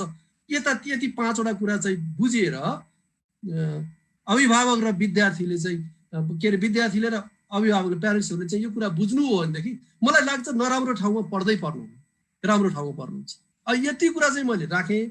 अब यी कुरा चाहिँ सम्पूर्ण मैले चाहिँ विद्यार्थी अहिलेको चाहिँ एससी पास गर्ने विद्यार्थी अभिभावक अथवा त्यो सरकार वालालाई चाहिँ मैले यी कुराहरू भनेर भन्दै अब पिनाकल कलेजको बारेमा मैले अघि नै भने म त राम्रो भन्छु नै, तर तपाईँ हेर्न आउनुहोस् पिनाकल कलेजको हामीले चाहिँ अहिले के फिल गऱ्यौँ त भन्दा हामीले प्राइभेट सेक्टर होस् चाहे चाहिँ गभर्मेन्ट सेक्टर होस् एजुकेसनमा ल्याकिङ के रहेछ त भन्दा हामीले सिप दिएनछौँ, हामीले राम्रो ग्रेड पनि दिएछौँ, के विद्यार्थीलाई पास गरेर A+ पनि ल्याउने विद्यार्थी नि बनायौँ अथवा ए ल्याउने विद्यार्थी नि बनायौँ, डिस्टिङसन ल्याउने विद्यार्थी नि बनायौँ। तर हाम्रो ल्याकिङ भनेको के हो त भन्दा शिक्षा चाहिँ दियौँ, सिप चाहिँ दिएनछौँ। त्यो मलाई पनि फिल हो। र पिनाकलले चाहिँ अहिले हालसाल चाहिँ के गर्यो, गत वर्षदेखि चाहिँ के गर्यो त भन्दाखेरि जुन विद्यार्थी म्यानेजमेन्ट पढ्न भनेर आउँछन् त्यसको 3टा बाटो हुन्छ। एउटा म कम्प्युटर साइन्स पढ्छु आइटीतिर जान्छु, बिजनेस स्टडी लिएर पढ्छु म कर्पोरेट हाउस र बैङ्किङ सेक्टरतिर जान्छु, फाइनेन्सतिर जान्छु, होइन म चाहिँ के अरे होटल म्यानेजमेन्ट पढ्छु र हस्पिटालिटीतिर जान्छु भन्ने 3टा उद्देश्य लिएर चाहिँ विद्यार्थी म्यानेजमेन्ट पढ्न आउँछ भनेदेखि हामीले के गर्यौँ त भन्दाखेरि त्यो कम्प्युटर पढ्छु म्यानेजमेन्टमा भन्ने विद्यार्थीलाई चाहिँ कम्प्युटर करिकुलमले तोकेको कम्प्युटर ल्याब त छँदैछ, तर त्यो विद्यार्थी 2 वर्ष पढेर गइसकेपछि एउटा कम्प्युटर इन्स्टिट्युटमा गयो भने सिकाउनै नि सक्दो रहेछ क्या। 11 र 12मा कम्प्युटर पढे व्यक्तिले 3 महिना इन्स्टिट्युटमा पढेले सिकाउने, 11 र 12मा पढेको विद्यार्थी सिकाउन नसक्ने। त्यसले भएपछि हामीले के गर्यौँ त भन्दा एउटा छुट्टै आइटी ल्याब को व्यवस्था गर्यौँ। तिनीहरूलाई चाहिँ त्यो डिजाइनिङ कोर्स, अहिले एडिटिङ र डिजाइनिङ कोर्स चाहिँ छुट्टै सिकाइदिउँ उसलाई 2 वर्षसम्म। अनि त्यो गर्दाखेरि उसलाई चाहिँ सिप सिक्यो उसले, अनि बजारमा गएर चाहिँ ऊ बिग्न थाल्यो। त्यस्तै अब म्यानेजमेन्ट पढ्ने होटल म्यानेजमेन्ट पढेर भनेर आउँछ म भोलि चाहिँ हस्पिटालिटी जान्छु भने आउँछ, तर होटल म्यानेजमेन्टमा अहिलेसम्मको सिनेरियो के थियो त भन्दाखेरि 1 वर्षसम्म चाहिँ तपाईँ चाहिँ थ्योरी पढाउने अनि लास्टमा 5 दिन 6 दिन लगाएर चाहिँ होटल म्यानेजमेन्टको काहीँ चाहिँ स्ट्रक्चर देखाएर त्यहाँ चाहिँ ट्रेनिङ हाउसमा चाहिँ प्याच काट्नु लाएर सिकाएर ल्याउने त्यो चलन चाहिँ अहिले पनि चलिरहेको छ। हामीले पनि पहिला त्यही गरिरहेको थियौँ, तर त्यो भएन भनेर हामीले लास्ट इयरबाट चाहिँ के गर्यौँ त भन्दाखेरि होटल म्यानेजमेन्टको ल्याबै बनाइदियौँ हामीले।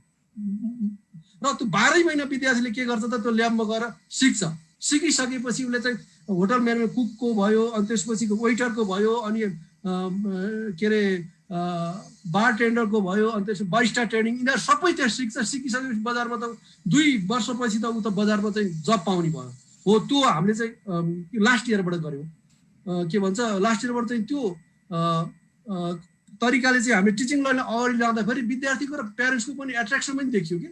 अनि अर्को चाहिँ त्यो म्यानेजमेन्ट पढ्ने विद्यार्थी जुन बिजनेस स्टडी लिएर पढ्ने विद्यार्थीको उद्देश्य के हुन्छ, बैङ्कमा जाउँ जाहिर खाउँ अथवा कर्पोरेट हाउसमा जाहिर खाउँ, वा चाहिँ गएर चाहिँ तपाईँ फाइनेन्समा जाहिर खाउँ अथवा सरले भन्दै एन्टरप्रेन्योर बनाउँ, यी कुरा हुँदो रहेछ। तर त्यो नलेज चाहिँ हामीले किताबमा मात्रै दिएर हुँदो रहेछ। त्यसले गर्दाखेरि उनीहरूलाई पनि एनुअली क्यालेन्डरमै के गर्यौँ त भन्दाखेरि जस्तै बैंकिङ ट्रेनिङ, बैंकका एक्सपर्टहरू आउँछन्, इन्सुरेन्स ट्रेनिङ, इन्सुरेन्सकै एक्सपर्टहरू आउँछन्, अनि एन्टरप्रेन्योर ट्रेनिङ त्यो एन्टरप्रेन्योर, अनि त्यसको साथसाथै लिडरसिप, मोटिभेसन, इन्टरपर्सनल कम्युनिकेसनको ट्रेनिङ चाहिँ त्यो 12 महिना दिँदा र उनीहरूलाई छुट्टै सर्टिफिकेट दिँदाखेरि त्यो विद्यार्थी त भोलि चाहिँ बैंकमा गयो भने पनि खाता कसरी खोल्ने भनेर चाहिँ बैंकको चाहिँ त्यहाँ पूर्व एकदम जुनियर व्यक्तिसँग सोध्नु परेन क्या, उसलाई सबै कुरा थाहा भयो लेजर मेन्टेन गर्दैदेखि लिएर।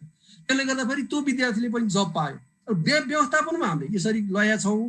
अब साइन्सको चाहिँ पहिलो विद्यार्थीको चाहिँ इन्जिनियरिङ र डक्टरतिर जाने भन्ने हुने भएको कारणले गर्दाखेरि +2 को 11 कक्षा सकिसकेपछि 12 देखि नै क्लासमा चाहिँ त्यो एउटा रेगुलर बेसिसमा चाहिँ त्यो इन्ट्रान्स प्रिपरेसन क्लास के जस्तै, किनभनेदेखि विद्यार्थी जति पढे जे गरे पनि त्यो 11 र 12 पछि एमसीक्यू क्वेसनको चाहिँ आधारमा चाहिँ इन्जिनियर बन्ने कि नबन्ने, स्कलरसिप पाउने कि नपाउने, त्यही एमसीक्यू को आधारमा 100 मार्क्स एमसीक्यूको आधारमा डक्टर बन्ने कि नबन्ने अथवा डक्टर स्कलरसिप पाउने कि नपाउने भन्ने त्यो अहिलेको अवस्था पनि त्यही हो। त्यसले गर्दाखेरि हामीले त्यो एमसीक्यू क्वेसनको तयारी कक्षा चाहिँ सेकेन्ड इयरबाट नै सुरु गर्दाखेरि अहिले पनि हाम्रो 2 जना विद्यार्थी चाहिँ फ्रेस यो अहिले एमबीबीएसमा चाहिँ नाम निकालिरहेको छन् क्या, फ्रेस क्यान्डिडेट, जो कि नेपालभरि 10-12 हजार भन्दा फ्रेस निकाल्ने हुँदैन, 2-3 वर्ष पढेर मात्रै निकाल्ने हुन्छ। त्यसले गर्दाखेरि अहिले हाम्रो टिचिङ लर्निङको पार्ट चाहिँ त्यसरी लैरहेको छौँ। अब यसमा मैले यति भने, अब यो कुरा पनि म चाहिँ आम अभिभावक र प्यारेन्ट विद्यार्थीहरूलाई के भन्छु भने तपाईँहरू आएर चाहिँ एकपल्ट बुझ्नुहोस् अथवा त्यो मैले भनेको व्यक्तिहरूसँग चाहिँ बुझ्नुहोस्। यी कुराहरू पिनाकलमा चाहिँ तपाईँलाई छ जस्तो लाग्छ भने मैले के गर्छु, वेलकम गर्छु। यदि छैन पिनाकलमा यस्तो छैन जस्तो लाग्यो भने मैले किन त्योभन्दा अन्त राम्रो छ भने तपाईँलाई त अन्त पनि मैले चाहिँ के अरे प्रिस्क्राइब गर्नुपर्छ, किनभने मेरो त दायित्व पनि हो। म यदि 30 वर्षसम्म चाहिँ शिक्षा क्षेत्रमा लागि, म हिसान भनेको एउटा शिक्षाको चाहिँ के अरे शैक्षिक क्षेत्रको चाहिँ एउटा राम्रो सङ्गठन हो जसले चाहिँ विद्यार्थीलाई र अभिभावकलाई राम्रो सजेस्ट गर्छ भन्ने चाहिँ सबैमा लागिरहेछ भने म हिसाबको सचिवको नातामा पनि म अभिभावक विद्यार्थीहरूलाई यही भन्छु, यी कुरा छन् पिनाकलमा आउनुहोस्, यी कुरा छैन भने अथवा त्यस्तो भएको ठाउँमा भर्ना हुन जानुहोस् भन्छु। अन्तिममा मैले अलि समय धेरै अन्तिममा पुनः एकपल्ट यो भर्चुअल एजुकेसन टुरको टिमलाई मैले मेरो यो टिमलाई चाहिँ यो केही यो अवस्थामा जुन हामीले चाहिँ विद्यार्थीसँग डाइरेक्ट कन्ट्याक्ट हुने अवस्था नपाउँदा अथवा प्रत्यक्ष रूपमा चाहिँ प्यारेन्ट्ससँग चाहिँ भेट्न नपाउँदा यसरी चाहिँ केही कुरा राख्ने चाहिँ मौका दिनुभयो र यस्तो प्लेटफर्म उपलब्ध गराइदिनु भयो। यहाँहरूलाई धन्यवाद दिँदै म सम्पूर्ण विद्यार्थीको अब आगामी शिक्षाको ढोका खुलोस् र फ्युचर उनीहरूको चाहिँ फ्युचर एजुकेसन चाहिँ राम्रो रहोस् भन्ने शुभकामना दिँदै बिदा हुन्छु। धन्यवाद। थ्याङ्क यू डाक्टर तिवारी, ऋषि तिवारी। पक्कै पनि यहाँले निकै गहन कुराहरू चाहिँ उठान गर्नुभएको छ। विद्यार्थीहरूले चाहिँ अब कसरी भावी कार्ययोजना तय गर्नुपर्छ र त्यो कार्ययोजना पुरा गर्दाखेरि चाहिँ कुन बाटो हिँड्नुपर्छ र कुन बाटो हिँड्ने सँगसँगै चाहिँ कता खालका विशेषताहरू भएका संस्थाहरूलाई चाहिँ यहाँहरूले चाहिँ रोज्नुपर्छ भन्ने पाटोमा चाहिँ निकै गहन हिसाबले आफ्ना विचारहरू राखिदिनु भएको छ। यहाँलाई विशेष धन्यवाद पनि दिन चाहन्छु। र यहाँले अझ महत्त्वका साथ एउटा कुरा उठाउनु भएको छ र अनुभव पनि बताउनु भएको छ कि एजुकेसनको पार्टमा निकै राम्रा हुने विद्यार्थीहरू पछि गएर बजारसँग चाहिँ उनीहरूको सामिप्यता, बजारसँगको चाहिँ एउटा अनुबन्धन र निकै ठुलो ग्याप रहेको भनेर चाहिँ अझ त्यसलाई प्र्याक्टिकल्ली कसरी जोड्न सकिन्छ र जोड्नुपर्छ भन्ने कुरा चाहिँ यहाँले राख्नु भएको छ। त्यो वास्तवमै गहन विषयवस्तु हो, किनकि हाम्रो करिकुलम, हामीले दिएको एजुकेसन हामी एउटा फ्रेमवर्कभित्र मात्रै छिर्दै गर्दाखेरि समाज धेरै अगाडि बढिसकेको छ र त्यो हामीले तयार पारेको अथवा चाहिँ हामीलाई एनइबीले नै दिएको फ्रेम चाहिँ र समाजको चाहिँ ठुलो ग्याप बनिसकेको अवस्थामा चाहिँ ठ्याक्कै यहाँले उदाहरण दिएर भन्नुभएको छ। कम्प्युटर साइन्स 2 वर्ष पढ्यो तर त्यहाँ गएर कमसेकम मिनिमम बेसिक लेभलको पनि ट्रेनिङ गराउन सक्दैन भनेपछि what is the meaning of this computer science होइन। तपाईँको 2 वर्ष कम्प्युटर साइन्स पढेको चाहिँ खास अर्थ नै त्यसमा देखिएन। बडो पेचिलो कुरा सामान्य ढङ्गले, सामान्य भाषामा, सबैले बुझ्ने भाषामा राखिदिनु भएको छ। यहाँलाई विशेष धन्यवाद पनि दिन चाहन्छु। पक्कै पनि एडुफेयरले यो खालको जुन अवसर यो खालको चाहिँ एउटा प्लेटफर्म निर्माण गरेको छ यसबाट पनि हामी बुझ्न सक्छौँ कि अब एजुकेसनलाई डिफ्रेन्ट तरिकाले हेर्नै पर्ने भएको छ। अघि नै मैले भनिसकेको छु आज +2 पढ्दै गर्ने विद्यार्थीहरू अबको 8-10 वर्ष पछाडिको समाजमा प्रतिस्पर्धी र त्यो समाजमा कस्ता खालका आवश्यकताहरूको सिर्जना होला, कस्ता खालका चाहिँ कम्पिटेन्सिजहरूको चाहिँ आवश्यकता होला, त्यो चिजहरूलाई हामीले निर्माण गरिदिनु परेको छ भनिसकेपछि पक्कै पनि फार साइटेडली हामीले आफ्ना कार्यक्रमहरूलाई अगाडि बढाउनै पर्छ। र यहाँहरूले नारायण सरले ऋषि सरले जुन ढङ्गले कुरा राखिदिनु भएको छ पक्कै पनि हाम्रा विद्यार्थी अभिभावकज्यूहरू चाहिँ निकै लाभान्वित भएको हुनुपर्छ। र अब हामीसँग वक्ताकै रूपमा भेषराज सर हुनुहुन्छ, Bheshraj Pokharel CEO of Texas International College र उहाँले पनि अब यही समग्रमा शिक्षा लगायत आफ्नो पनि कलेजको बारेमा कार्यक्रमहरूको बारेमा पक्कै पनि बताउनुहुनेछ र यी कुराहरूले पनि हामीलाई अझ बढी एउटा सहयोग गर्नेछ। र फेरि हामी समग्रमा अन्त्यमा फेरि सरहरूसँग म केही समय यद्यपि यहाँ प्रत्यक्ष संलग्न हुने पार्टिसिपेटहरू चाहिँ अलिक कम हुनुहुन्छ तर हामीलाई लाइभ हेरिराख्नु भएको छ र त्यस्ता क्वेसन्सहरू भयो भने हामी रेस्पोन्स गर्छौँ र फेरि पनि हामी छोटोमा आउनेछौँ।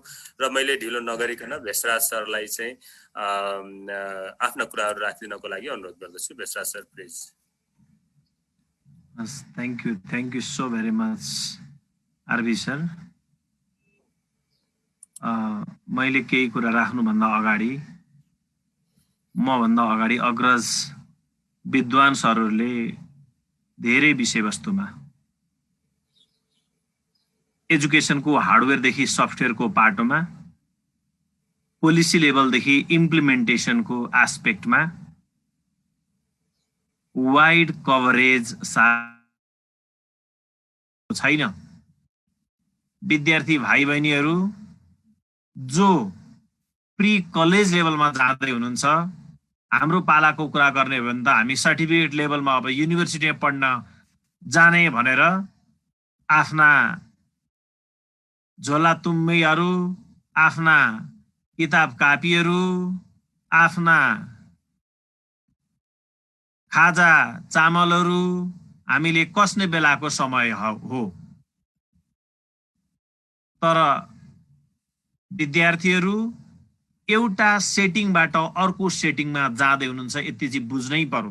एजुकेसन फर लिटरेसीलाई तपाईले न्याय गर्नु भएको छ किनभने अलमोस्ट सबै विद्यार्थीहरू पास गर्नु भएको छ, राम्ररी गर्नु भएको छ। विभिन्न कुना यो कुना वा त्यो कुनाबाट नेपालको शिक्षालाई हमला हुने क्रममा स्कुलले दिएको तथा विशेष गरेर प्राइभेट स्कुलले विद्यार्थीलाई दिएको ग्रेडिङको बारेमा पनि सो कल्ड विद्वान भनाउँदा व्यक्तिहरूले विभिन्न ढङ्गका कमेन्टहरू गरेको पाइन्छ। उहाँ विद्वानहरूलाई एक्जाम भनेको समेटिभ इभ्यालुएसन मात्रै हो, फाइनल एक्जाम मात्रै हो भन्ने कुरा थाहा हुनुपर्छ।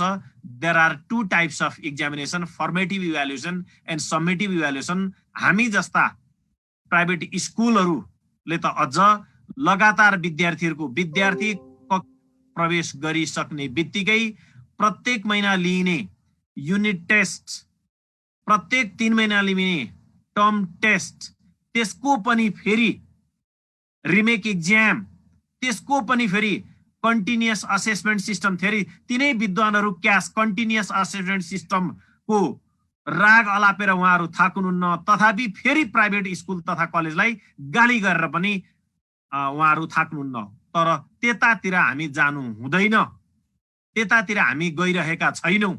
किन भनेर भन्दाखेरि हाम्रो उद्देश्य भनेको 2-4 जना हामीलाई विरोध गरेर नथाक्ने तथा कथित विद्वानहरूको सेखी झार्नु होइन। Action speaks louder than words, action speaks louder than words.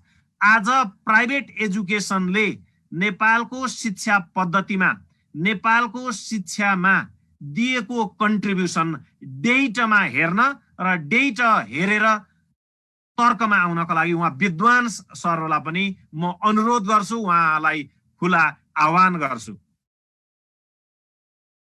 भर्खरै भाइ बहिनीहरू पास गर्नु भएको छ, लाखौंको संख्यामा पास गर्नु भएको छ, आउनु भएको छ।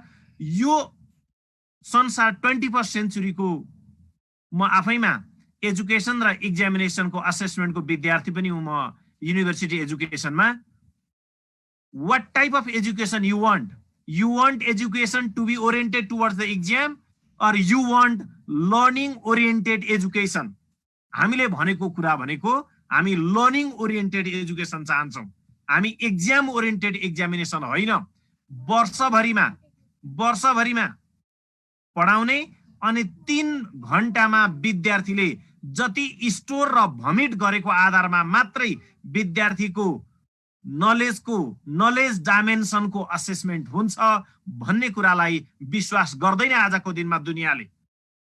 थाहा हुनुपर्छ तपाईँ हामीलाई, कतिपय अवस्थामा विद्यार्थीहरू आफै पनि यसो पनि भन्नुपर्छ, यिनीहरू त कोरोना ब्याचका विद्यार्थीहरू हुन्, एक्जाम नदिकन पास गरेका विद्यार्थी हुन् भनेर भोलिका दिनमा पनि हामीलाई अर्को डेरिगेटरी इभ्यालुएसन हुने हो कि नेगेटिभ इभ्यालुएसन हुने हो कि भन्ने खालको कतिपय अवस्थामा विद्यार्थीले, संसारले त्यसरी ठान्दैन। संसारले स्पेसियली हायर एजुकेसनले त अझ कन्टिन्युअस असेसमेन्ट गर्ने, असाइनमेन्टबाट गर्ने, प्रोजेक्टबाट गर्ने, होम असाइनमेन्टबाट तपाईको इभ्यालुएसन गर्ने, केस स्टडिजबाट तपाईको इभ्यालुएसन गर्ने, प्रेजेन्टेसन्सबाट गर्ने। अघि ऋषि सरले उल्लेख गर्नु भयो जस्तै एउटा नलेज डाइमेन्सन मात्र होइन, स्किल डाइमेन्सनलाई पनि मान्छेले हेर्ने, एटिट्युड डाइमेन्सनलाई पनि हेर्ने। आज हार्वर्ड रिसर्च जर्नल भन्छ education is based on ASK model, attitude, skill and knowledge dimension.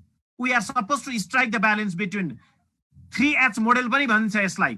3H model, knowledge dimension, head dimension, skill dimension, hand dimension र एटिट्युड डाइमेन्सन, हार्ट डाइमेन्सन। यसलाई विद्वानहरूले 3H डाइमेन्सन पनि भनेका छन् भने आस्क मोडेल अफ एजुकेसन पनि भनेका छन्। तपाईँ विद्यार्थी भाइ बहिनीहरू यो पेन्डेमिकको बेलामा पनि धैर्यता राखेर, पेसेन्स राखेर आफ्नो स्कुलले लिएको एक्जामिनेसन कन्टिन्युअस असेसमेन्टको प्याटर्नबाट जो तपाईहरू उत्तीर्ण हुनु भएको छ, तपाईहरू भविष्यको लागि योग्य हुनुहुन्छ, भविष्यको लागि इलिजिबल हुनुहुन्छ, हायर एजुकेसनका लागि इलिजिबल हुनुहुन्छ। त्यसका लागि अहिलेको लागि बधाई मात्र होइन, भविष्यको लागि शुभकामना पनि दिन चाहन्छु म टेक्सास कलेजको तर्फबाट तथा शिक्षामा थोरै जानकारी राख्ने व्यक्ति भएको नाताले। अब वास्तवमै यो अघि मैले भने जस्तो कोभिडले हामीलाई धेरै कुराहरू सिकाएको छ। अहिलेको वर्ल्डमा, नलेज किङडममा भनिन्छ either you succeed or take a lesson, you don't fail, either you succeed or take a lesson. हामीले यो कोभिडलाई जित्छौँ, सक्सेस भएरै छाड्छौँ। रसियाबाट आइरहेका इन्फर्मेसन, चाइनाबाट आइरहेका इन्फर्मेसन, हाम्रै छिमेकी भारतबाट आइरहेका इन्फर्मेसन र थर्ड फेजको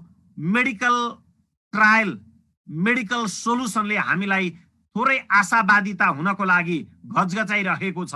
त्यसै गर्दा विद्यार्थीहरूलाई मेरो एकाडेमिक सेसन नै पो कोल्याप्स हुन्छ कि अथवा म यो इन्टायर इयर नि 0 टाइममा पो बस्नुपर्छ कि भन्ने खालको लागिरहेछ भने त्यस्तो पछिल्लो अवस्थाले त्यो देखाइरहेको छैन। हो, हामीसँग एडभर्सिटी छन्, हामीसँग च्यालेन्जेसहरू छन्। यदि संसारमा च्यालेन्जेस भन्ने नहुँदो हो भने त्यहाँ अपर्च्युनिटिजको पनि भ्यालु हुँदैन थियो होला। हामी कालो रातको कल्पना गर्न नसक्ने थियौँ भने हामीले ब्युटिफुल डनको पनि कुरा गर्ने हैसियत राख्दैन थियौँ होला। त्यसै गर्दाखेरि म भाइ बहिनीहरूलाई even buried darkness will and in a beautiful done, मिरमिरेमा परिणत हुन्छ नि त्यो आशावादिता, त्यो क्यान डु एटिट्युड, त्यो अप्टिमिस्टिक फिलिङ राख्नका लागि म अनुरोध गर्दछु। अब यो समग्र एजुकेसनमै हामीलाई दिएको शिक्षाको कुरा गरिरहँदाखेरि यो कोभिडले तपाईँ हामीलाई यो ढङ्गले जोडाइराखेको छ। केही आइटीकै साथीहरू भन्दा बाहेक जुम भनेको video conferencing software, video telephony software हो भन्ने खालको ढङ्गले कतिपय अवस्थामा हामीलाई थाहा नहुनु पनि सक्थ्यो। एउटा बलिउड च्यानल छ, त्यसको स्लोगन इसको देखो भन्छ, जुम इसको देखो भन्छ। हो, जम्मा जुम भनेको हाम्रो एउटा टिभीको एउटा च्यानल हो भन्ने मात्रै थाहा पाएका विद्यार्थी पनि आज जुम मार्फतबाट हामी वेबिनार गर्न सक्छौँ, कन्फरेन्स गर्न सक्छौँ, क्लासरुममा पार्टिसिपेट गर्न सक्छौँ। आज मेरो आरबी सर, मैले यति कुरा राख्नै पर्छ, आज मेरो टेक्सास स्कुलमा क्लास 5 मा पढ्दै गरेको 9 इयरको छोरी काजलले बाबा मलाई जुममा लिङ्क आएको छ, अब म कनेक्ट हुनुपर्छ भनेर भनिरहँदाखेरि मलाई त एउटा फादरको रूपमा त्यसले धेरै नै छुन्छ। हाम्रो एजुकेसन पद्धति खत्तम मात्रै भयो, क्लासरुममा रेगुलर प्याटर्नले, कन्भेन्सनल पाराले, त्यही स्टेरियोटाइपिकल टिचरले क्लासरुमभित्र प्रवेश गर्ने अनि गुड मर्निङ र गुड आफ्टरनुन, त्यसका राम्रा पक्ष छैनन्। मैले भनिन, धेरै इमोसनल बन्डेजका कुराहरू छन्, कल्चरल असिमुलेसनका कुरा छन्, राम्रा छन्। तथापि त्यो अवस्था भएन भने हाम्रो संसारै सकियो, अब अगाडि जाने बाटै सकियो भन्ने खालको अवस्था होइन। त्यो अवस्थालाई नेपालको शिक्षा पद्धतिले पनि चिरेको छ र त्यसको अग्रभागमा प्राइभेट एजुकेसन रहेको छ।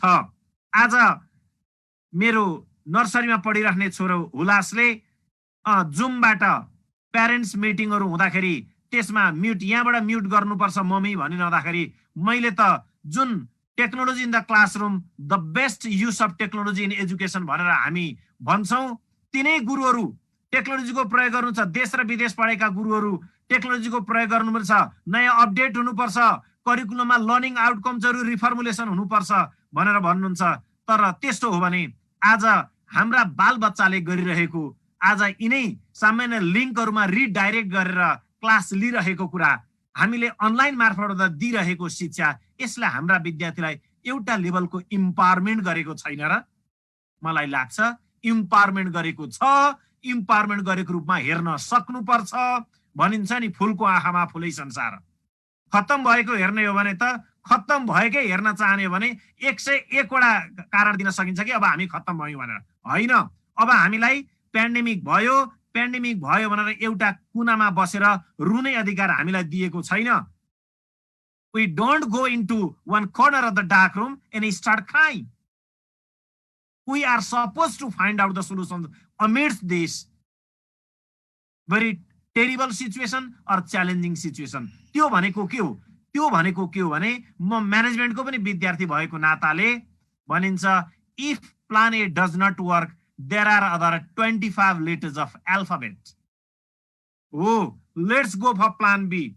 हामी यसमा पनि तयारी हुनुपर्छ। हामी म्यानेजमेन्टमा हामी बटम प्रिन्सिपल नै भन्छ नि, hope for the best prepare for the worst भनेर।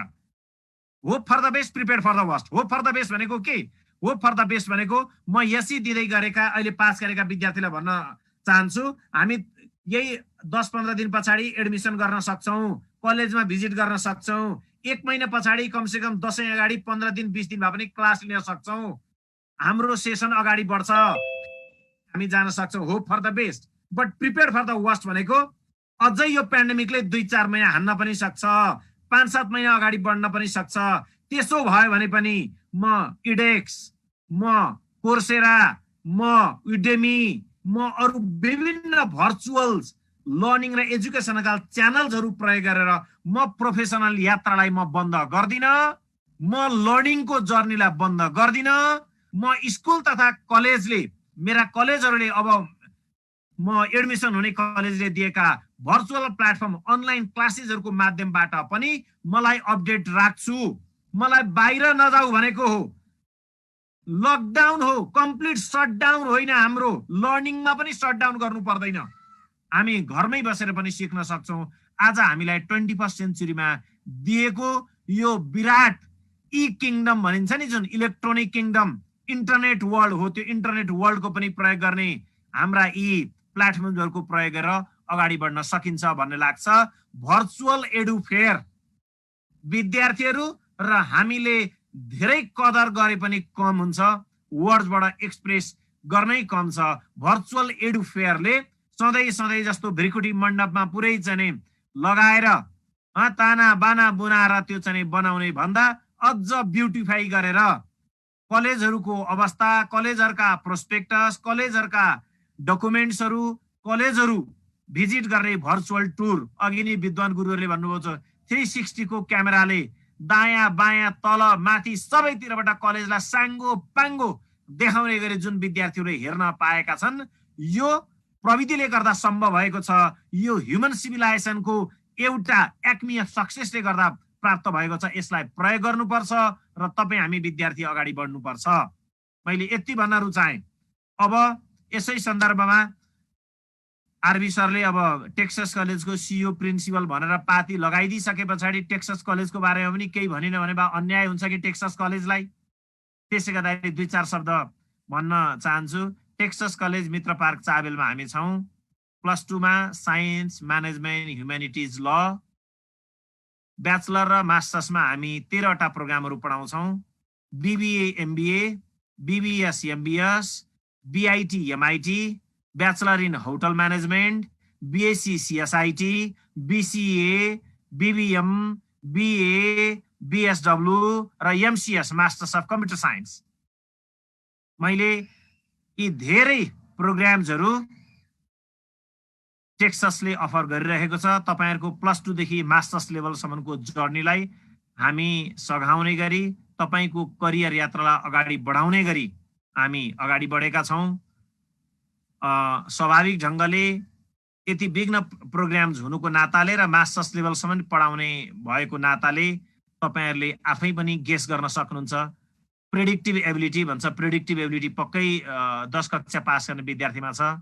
टिचर्सको कुरामा एकाडेमिक जर्नीमा हामी पक्कै कम्प्रोमाइज गर्दैनौं। हामी आफ्नै इन्फ्रास्ट्रक्चर सहितमा विद्यार्थीहरूलाई स्टेट अफ आर्ट फेसिलिटिज दिन्छौं। हामी बीआईटी मास्टर्स कम्प्युटर साइन्स सम्बन्धको क्लास हुने नाताले हामीले आईटी मा सामान्य कम्प्युटर ल्याब मात्र हैन, नेटवर्क ल्याब र सिस्को एकाडेमी र इसी काउन्सिलको मेम्बर देशमा 4-5 वटा संस्थाहरू मात्रै छन्। नेटवर्किङ कम्प्युटरका यो चाहिँ वर्ल्ड वाइड सर्टिफिकेसन एजेन्सीज हो।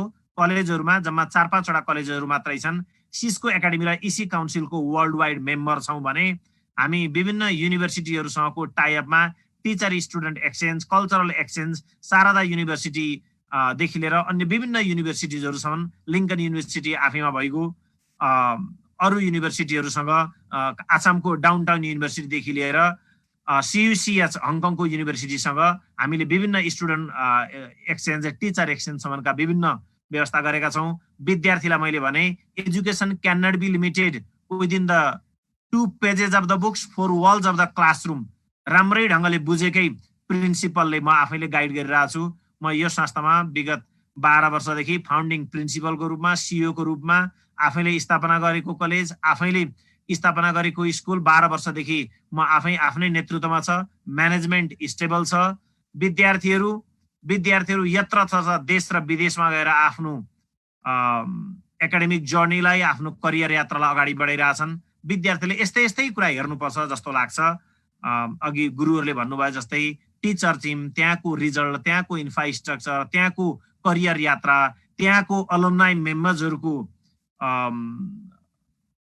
करियर हिस्ट्री, त्यसभन्दा track record, academic track record भनौं, त्यसभन्दा पछाडि हायर स्टडीजको सम्भावना, ओभरअल डेभलपमेन्ट चाहने, अझ स्पोर्ट्स ओरिएन्टेड केही विद्यार्थी, स्पेशली म्यानेजमेन्ट र ह्युम्यानिटिज पढ्ने विद्यार्थीहरुको लागि त्यो किसिमका स्पोर्ट्सका फेसिलिटिजहरु, यिनै कुराहरुको हेर्नुपर्छ जस्तो लाग्छ। म टेक्सास कलेज मात्रै भन्दिन, धेरै कलेजेसहरु नै यो रूपमा, यो लेभलको कम्पिटिटिभ फ्यासनमा एउटा लेभलको स्ट्यान्डर्ड नदिने हो भने सर्भाइभल अफ द फिटेस्ट भन्छ। अबको दुनियाँमा यो इन्भाइरोमेन्टसँग, यो समाज र युगले अपेक्षा गरेको कुरालाई हामीले एड्रेस गर्न सक्यौं भने मात्रै फिट हुनेवाला छौं, नत्र भने डाइनोसर अब्सोल्युट हुन सक्छौं हामी। त्यसै गर्दाखेरि त्यो ढंगले धेरै कलेजेसहरु यो ढंगले आएका छन्, प्राइभेट कलेजहरु, र विद्यार्थीहरूले ठान्दै हुन्छ टेक्सास कलेज पनि तिनै कलेजेसहरु मध्ये एउटा उहाँहरुको चोइस हो। मैले त भन्छु टेक्सास कलेज डेस्टिनेसन होइन, there are so many destination and Texas College is one choice out of so many destinations, and the beauty is choice, beauty is options, there are so many different options। त्यसै गर्दा त्यो options मध्येको Texas college पनि एउटा हो। विद्यार्थीहरूलाई विभिन्न प्रकारको रिमोट एरिया स्कलरशिप देखि marginalised कम्युनिटीको scholarship, lower socio economic ब्राकेटको scholarship भन्ने एकदमै high competency, high academic track रेकर्डको scholarship, ए प्लस ल्याउने विद्यार्थीहरूको विभिन्न स्कलरसिपहरू अरू कलेजेसहरू जस्तै हामीले पनि स्वाभाविक ढङ्गले प्रदान गर्ने कुरा रहि नै गयो। त्यसै गर्दाखेरि ती कुराहरू कलेजमै आएर पनि बुझ्न, अनलाइन क्लास हाम्रो मन्टेसरीदेखि र मास्टर्स लेभलसम्म नै हामीले अनलाइन क्लास, हामीले कलेजको केसमा चैत्र 18 गतेदेखि भने स्कुलको केसमा वैशाख 8 गतेदेखि, वैशाख 9 गतेदेखि हामीले सञ्चालन गरिरहेछौँ। स्वाभाविक ढङ्गले माइक्रोसफ्ट टिम्स आफ्नै सर्भर, इन्टरनेट मात्र होइन इन्ट्रानेट, आफ्नै डेडिकेटेड सर्भर सहितको आइटी फेसिलिटेड डेडिकेटेड गरेर विद्यार्थीहरूलाई हामीले त्यो सर्भिस क्याटर गरिरहेका छौँ। तपाईँ सम्पूर्ण विद्यार्थीहरूलाई जो हायर स्टडिजको जर्नीमा अगाडि बढ्नु भएको छ तपाईँहरूलाई शुभकामना दिन चाहन्छु। र टेक्सस कलेजको तर्फबाट भर्चुअल हाम्रो यो भर्चुअल फेयर, यसका आयोजक सरहरू, विद्यार्थी भाइ बहिनीहरू जसले सिङ्क्रोनस अथवा असिङ्क्रोनस फर्ममा यानि लाइभ या रेकर्डेड फर्ममा जसरी सुन्नुहुन्छ त्यसमा तपाईँहरूले सुनिदिएर हामीलाई पनि सुझाव आओस्। तपाईँहरूको सिनियर हुनुको नाताले हामीले तपाईँले अबको करियर यात्रामा अगाडि बढ्दाखेरिको कुराहरू पनि केही सजेसनको रूपमा राख्यौँ। त्यो कुरालाई पनि मनन गर्नुहोस्। सबैभन्दा ठुलो कुरो, संसारको सबैभन्दा सार्वभौम व्यक्ति तपाईँ नै हो। Don't think that I am senior to you, neither I am junior to you, be sure I am not equal to you, you are you, I am I भनेर भन्छ अहिलेको संसारमा। तपाईँ नै हो, म नै हो। त्यसै गर्दा हामीले दिएका सुझावहरूलाई विचार गर्नुहोला। तपाईँले जगदीश घिमिरेले भनेको जस्तै अन्तर्मनको यात्रा, तपाईँको अन्तर्मनको यात्रा, तपाईँको इन्टरनल तपाईँको सोचले जे भन्छ त्यो करियर यात्राको आधारमा डिसिजन गर्नुहोला। यति भन्दै र यो यति ब्युटिफुल प्लेटफर्म हामीलाई उपलब्ध गराउने आयोजक साथीहरू, टेक्निकल टिम र यति राम्रो मोडरेसन गरेर हामीलाई हाम्रा कुराहरू अगाडि प्रष्ट बनाउनको लागि इन्करेज अर्ज गर्ने आरबी सरप्रति म अनुग्रहित हुँदै तपाईँ विद्यार्थी साथीहरूलाई रोबर्ट फ्रस्टले भन्नुभयो जस्तो च्यालेन्जेस त छ। The woods are lovely dark and deep but I have promises to keep, miles to go before I sleep, miles to go before I sleep. तपाईँहरूको जय होस्, तपाईँ हामी सबैको जय होस्। कोरोनामा stay safe, stay happy, keep on learning. Thank you very much, sir. Thank you so much, Besraj sir, for your motivational session. It was truly wonderful. निकै कलात्मक हिसाबले आफ्ना विचारहरू प्रस्तुत गरिसक्नु भएको छ। यहाँलाई हार्दिक आभार व्यक्त गर्न चाहन्छु। पक्कै पनि कोभिड-19 ले हामीलाई निकै ठुलो एउटा ज्ञान र नेपाललाई मात्र हैन विश्व समाजलाई नै एक खालको स्ट्रक्चर नै चेन्ज गर्न सक्ने एक खालको शक्ति लिएर अगाडि बढिरहेको छ। यसलाई कन्स्ट्रक्टिभली हामीले प्रयोग गर्दैखेरि अझ बढी शिक्षामा हेर्ने हो भने त पक्कै पनि हामी शिक्षा दिने व्यक्तित्वहरू चाहिँ हामी कुनै पनि समाजको लिड मात्रै हैन, लिड गर्ने व्यक्तित्वहरूलाई पनि टिच गर्ने व्यक्ति भएको कारणले पनि अब कोभिड-19 ले र अबको यो 21st सेन्चुरीले दिएको जुन अवसरहरू छ र सँगसँगै केही चुनौतीहरू पनि बनेर आएका छन्, यिनीहरूलाई परास्त गर्न सक्ने खालको हामीले शिक्षा प्रदान गर्नुपर्ने हुन्छ। यहाँलाई एकदमै धन्यवाद दिन चाहन्छु। पक्कै पनि is good moment is adorable and motivating and definitely whereas some obstacles which are coming because of COVID-19 and others, they are definitely effective teachers that we are getting several knowledge. पक्कै पनि हामीले लगभग एक चरणको हाम्रा वक्ताज्यूहरूसँगको छलफललाई लगभग सिद्ध्याएका छौँ। अब हामी लगभग क्लोजिङको सेसनमा पुग्दैछौँ। यद्यपि हामीसँग सरले अघि भने जस्तै सिन्क्रोनस हिसाबले अलिकति कम पार्टिसिपेन्ट भए पनि उहाँहरूसँग यदि केही क्वेसन्सहरू छन् भने हामी उहाँलाई डिजिटल ह्यान्ड रेज गर्नको लागि म अनुरोध गर्दछु। मैले यहाँ देखिराखेको छु सायद सर हुनुहुन्थ्यो, अहिले हुनुहुन्न जस्तो पनि लाग्यो। डाक्टर रामजी सर हुनुहुन्थ्यो पोखराबाट, अहिले उहाँ लिभ गरिसक्नु भएको छ। यदि कसैसँग हामी केही क्वेसन्सहरू छन् उपस्थित महानुभावहरू अथवा विद्यार्थी भाइ बहिनीहरू बीच भने म लिन चाहन्छु। मैले यहाँहरूलाई आफै म्युट गर्ने अनुमति दिएको छैन, किनकि कार्यक्रम यो एउटा अघि हामी भनिसक्यौँ हरेक खालको अवस्था अथवा प्रविधि त्यसको आफ्नै खालको एउटा बाध्यताहरू केही नियमहरू हुन्छन्। एकजना बोल्दै गर्दा अर्को एकजना कोही मात्रै पनि बोलियो भने त्यही लेभलको आवाज सबैसँग पुग्छ, डिस्टर्बेन्स हुन्छ। त्यो कारणले कसैलाई केही राख्नु छ भने अदरवाइज म आफै फेरि म नारायण सरसँग फेरि जान चाहन्छु। नारायण सरले अघि आफ्नो भनाइको क्रममा अबको सेसनलाई एकदमै 2-3 मिनटभित्र यहाँले गरिदिनु होला। नारायण सरले एउटा गहन विषयलाई उठाउनु भएको छ, एन्टरप्रेन्योरशिप। डेफिनेटली अबको स्टुडेन्ट्सहरू, अबको 21st सेन्चुरीको विद्यार्थीहरू, entrepreneurship doesn't only mean the engagement of business and all and all होइन। बिजनेस गर्ने कुरा मात्रै एन्टरप्रेन्योरशिप होइन। हामी जहाँ छौँ, जे छौँ, जस्तो अवस्थामा छौँ, अझ त्यो बिजनेसमा बढी प्रयोग पक्कै पनि हुन्छ। हामी जागिरी अवस्थामै पनि एन्टरप्रेन्योरशिपलाई प्रयोग गर्न सक्छौँ। आफूसँग भएको क्रिएटिभिटी, अलिकति इनोभेसन्सहरू जहाँ हामी इनबिल्ड गर्न सक्छौँ, त्यसलाई हामी एन्टरप्रेन्योरशिपको रूपमा बुझ्छौँ। र अबका विद्यार्थीहरू विशेष गरी अघि मैले भनिसकेका पनि छु कि अबको 10 वर्ष पछाडिको समाज कति छिटो, अहिले हामीले हेऱ्यौँ भने 10 वर्ष अगाडिको समाज र आजको समाजलाई कम्पेयर गर्यो भने त्यहाँनिर आकाश जमिनको फरक भइसकेको छ भने अब 10 वर्ष पछाडिको समाज त अझ बढी कस्तो होला।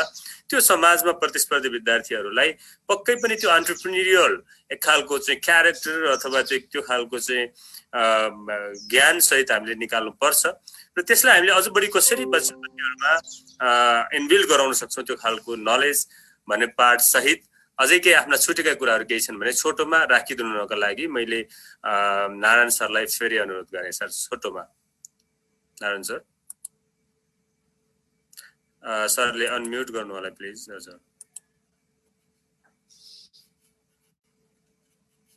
धन्यवाद आरबी सर, फेरि मौका दिनुभएकोमा। वास्तवमा नेपालमा भर्खरै मात्रै पूर्वाधारको विकास हुँदैछ। विश्वका कतिपय देशहरू आर्थिक रूपले सम्पन्न छन् र उनीहरूले धेरै क्षेत्रमा स्थापित भइसकेका छन्, आफ्नै स्रोत र साधनहरूलाई परिष्कृत गरिसकेका छन्। तर नेपालमा त्यो अवस्था आइसकेको छ। पूर्वाधारको निर्माण हुँदैछ, विभिन्न क्षेत्रहरू व्यवस्थित हुँदैछन् र यो अवस्थामा यदि हाम्रा विद्यार्थीहरूले राम्रो शिक्षा लिएर त्यसको आधारमा आफूले व्यावसायिक रूपमा एन्टरप्रेन्योर बन्ने एउटा विधा रोजेर जुनसुकै क्षेत्र, अहिले पेन्डेमिकको कारणले धेरै युवाहरू विदेशबाट रोजगारी गुमाएर नेपाल आएका छन्। नेपालमै कृषि पशुपालनदेखि लिएर पूर्वाधारको क्षेत्रमा धेरै ठुला कामहरू हुँदैछन् र त्यसमा आफूलाई सहभागी बनाएर आफूले एउटा क्षेत्रलाई लागि परेर व्यवस्थित गर्न सकिन्छ भने ठुला सम्भावना। कोभिड-19 बिस्तारै समाप्त हुँदैछ, हामी आशावादी हुनुपर्छ। त्यो खोप धेरै देशहरूले बनाइसकेका छन् र केही महिनामै यो वितरणको अवस्थामा जानेछ। बिस्तारै 2-4 महिनाभित्र एउटा सहज वातावरण बन्दै जानेछ र नेपाल वास्तवमा प्राकृतिक रूपले साह्रै सुन्दर छ। यहाँ टुरिज्मको एउटा ठुलो सम्भावना देखिन्छ। हाम्रा विद्यार्थीहरूलाई विशेष गरी hotel management, travel and tourism सेक्टरमा धेरै ठुलो फड्को मार्न सक्ने अवस्था चाहिँ सिर्जना हुँदैछ। त्यसैले अहिले हाम्रा विद्यार्थीहरू निराश छैनौँ।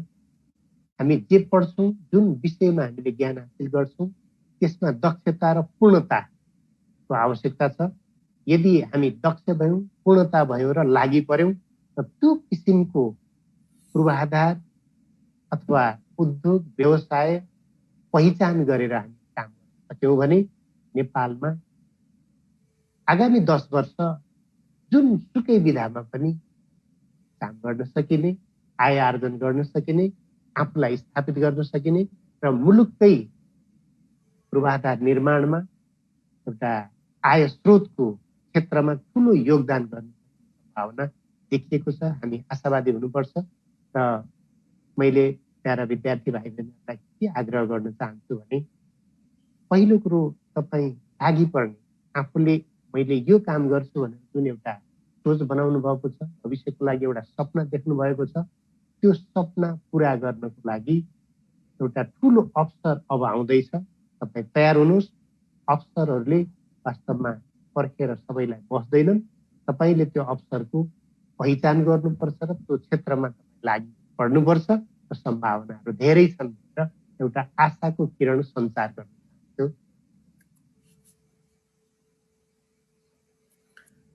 हजुर नारायण सर, थ्याङ्क यू। यहाँले पक्कै पनि अझ सरल रूपमा अब विद्यार्थीहरू कसरी अगाडि बढ्नुपर्छ र उहाँहरूले अबको 10 वर्ष पछाडिको समाजमा के कसरी आफ्नो कम्पिटेन्सीलाई इम्प्लिमेन्ट गर्न सक्नुहुन्छ र त्यसमा हाम्रो दायित्व छ भन्ने विषयमा सँगसँगै उद्यमशील बन्ने अबको जमाना हो। अब जागिर खाने भन्दा पनि जागिर दिने र यदि जागिर खानु पर्यो भने पनि जागिरले आफूलाई खोज्ने, जागिरलाई आफूले खोज्नु पर्यो भने त्यो शिक्षाको काम लाग्दैन। कमसेकम जागिरै खानु पर्यो भने जागिरले व्यक्तिलाई खोजोस्, हाम्रा विद्यार्थीहरूलाई खोजुन् र सकिन्छ भने अझै जागिर खाने र जागिरले खोज्ने पनि होइन, जागिर दिन सक्ने विद्यार्थीहरू हामीले उत्पादन गर्न सकियोस्। मैले अघि फेरि अब ऋषि सरले निकै गहन विषयहरू गरिराख्नु हुँदै गर्दाखेरि फेरि मलाई एउटा कुरा उहाँले भनेको कुरा फेरि पनि अझै बढी त्यसमा खोतल्न मन लागिरहेको छ र यो बजार र शिक्षा जुन हामीले चाहिँ उत्पादन गरेको विद्यार्थीहरू र बजारको बीचको चाहिँ ठुलो ग्याप र त्यसमा यहाँले चाहिँ केस्रा गरेर भन्नुभएको छ। कतिपय आफ्नै हामीले 2-4 वर्ष अगाडि गरेका गल्ती कमजोरीहरू रहेछन् यी भनेर पनि स्वीकार्नु भएको छ। यो बडो गजबको कुरा लाग्यो मलाई। कतिपय व्यक्तिहरू चाहिँ हामीले जहिले जे गरे पनि राम्रै हुन्छ भन्ने खालको कुरा हुन्छ। पक्कै पनि समाजको भाव त्यति छिटो अगाडि बढ्दै गर्दा हामीले केही कुराहरू चाहिँ हामी त्यही लेभलमै के भन्छ अगाडि बढ्न सकेनौँ भने ग्याप त पक्कै पनि हुन्छ। र यो बजार र हामीले पढाएका विद्यार्थीहरूलाई चाहिँ जोड्न अझ बढी के गर्न सकिन्छ, यहाँको विचार र केही छुटेको अरू पनि केही कुरा छ भने ऋषि सरले छोटोमा केही कुराहरू राखिदिनुहोस् न ऋषि सर प्लिज। धन्यवाद आरबी सर। मैले किन यसो भनिरह यो तपाईँले अघि नै भन्नुभयो कि जस्तै बजारसँग चाहिँ विद्यार्थीले जोड्ने अथवा शिक्षालाई सिपसँग जोड्ने भन्ने कुरा धेरै अघिदेखि चाहिँ हामीलाई लागेको ब्लेम के हो त भन्दा तिमीहरूले जहिले पनि उत्पादन त गर्यौ, विदेश जाने नागरिक उत्पादन गर्यौ, नेपालमा बस्ने अथवा नेपालमा चाहिँ कुनै उद्योग गर्ने व्यक्ति उत्पादन गरेनौ भन्ने आरोप त हामीलाई लागिरहन्छ नि होइन। अब हुन चाहिँ के हो भने पाठ्यक्रमले कस्तो करिकुलम बनाउँछ त्यो करिकुलम हामीले पढाइदिने हो नै। त्यसमा हामीले त अब एक्स्ट्रा करिकुलम त्यसमा थपेर राम्रो बनाउँछौँ भन्ने त होइन, तर हाम्रो पनि केही कमजोरी छ कि त। जस्तै हामीले त्यो पाठ्यक्रमको करिकुलम त पढाइदिएका छौँ, राम्रो विद्यार्थी उत्पादन गरेका छौँ, त्यति भन्दैमा हाम्रो जिम्मेवारी चाहिँ पुरा भयो त भन्ने कुराले चाहिँ हामीलाई चाहिँ अथवा मलाई चाहिँ त्यो घचघच्यायो के छ त हाम्रो कमजोरी के छ त। हामीले उत्पादन गरेका अथवा हामीबाट पास आउट भएका विद्यार्थी चाहिँ बाहिरै जाने, नेपालमा नबस्ने।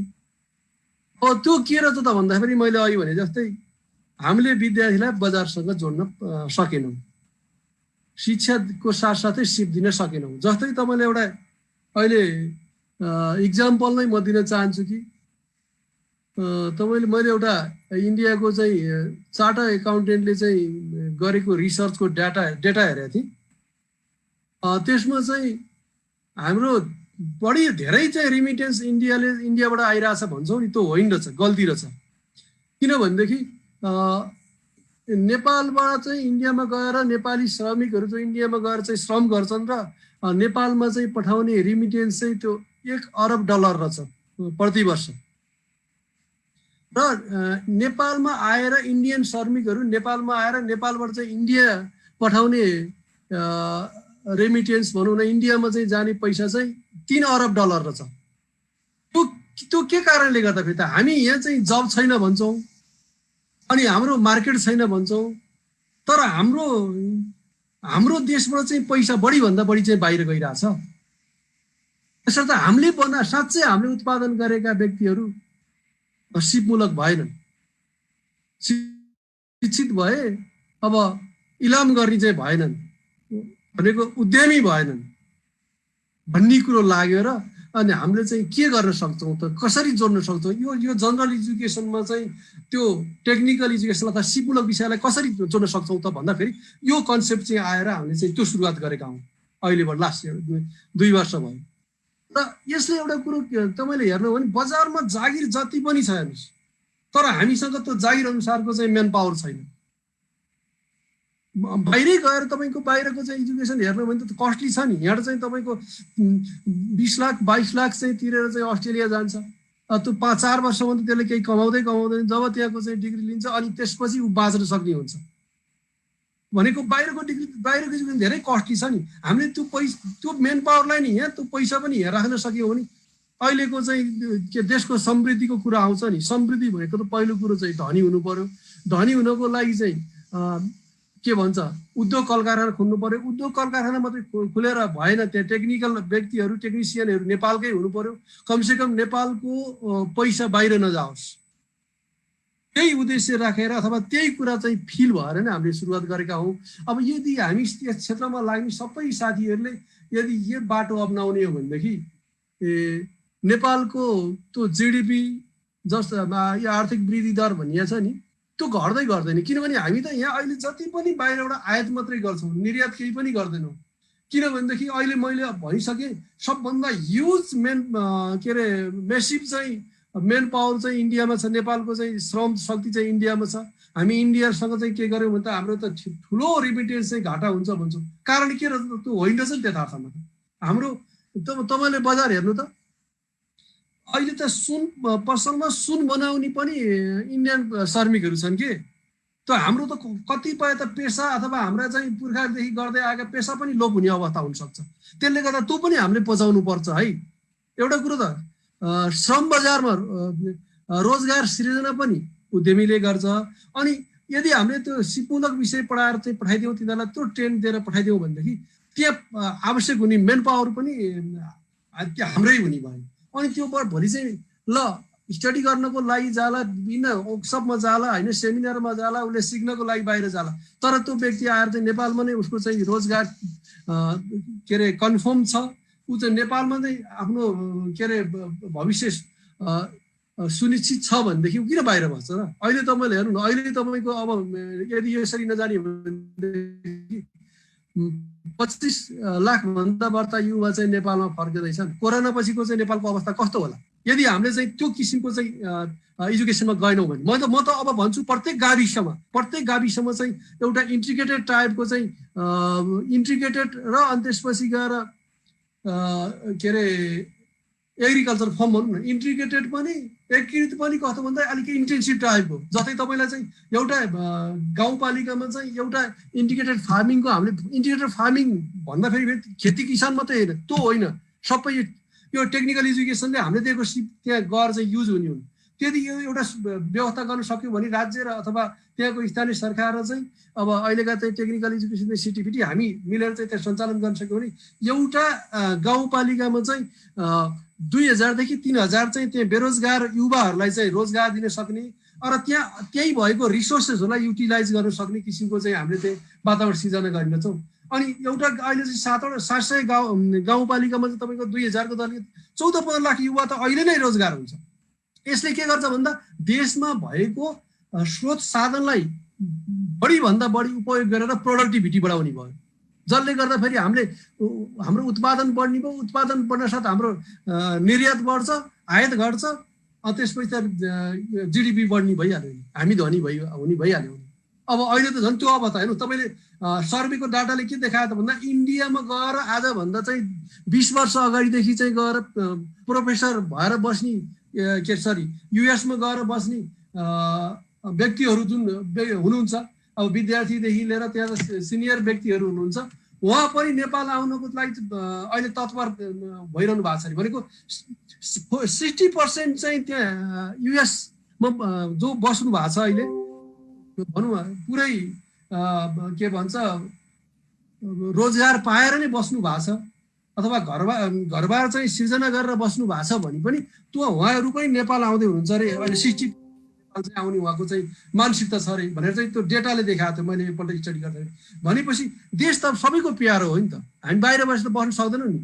यो अवस्थामा त अहिले तपाईँ धेरैभन्दा धेरै यहाँ भनेपछि हामीले चाहिँ यहाँ त्यो सिर्जना गर्नु पर्यो कि परेन, हाम्रो दायित्व हो कि होइन भन्ने कुरो चाहिँ मलाई पनि लागेको छ। यो सबै साथीहरू यसरी हामी चाहिँ त्यस क्षेत्रमा चाहिँ लाग्यौँ भने एक अहिलेको जुन राज्यले लिएको नीति समृद्ध नेपाल सुखी नेपाली बनाउनको लागि पनि हाम्रो केही कन्ट्रिब्युसन हुन्छ कि भन्ने मैले फिल गरेको हो। र म साथीहरूलाई यही कुरा भन्छु, हामी अब शिक्षा त दिन्छौँ, शिक्षा सँगसँगै सिप पनि दिउँ, हाम्रो नागरिकलाई, हाम्रो विद्यार्थीलाई अथवा हाम्रो श्रमिकलाई नेपालको श्रम बजारमै राखौँ र यही अपर्च्युनिटी क्रिएट गरौँ भन्ने नै मेरो उद्देश्य हो।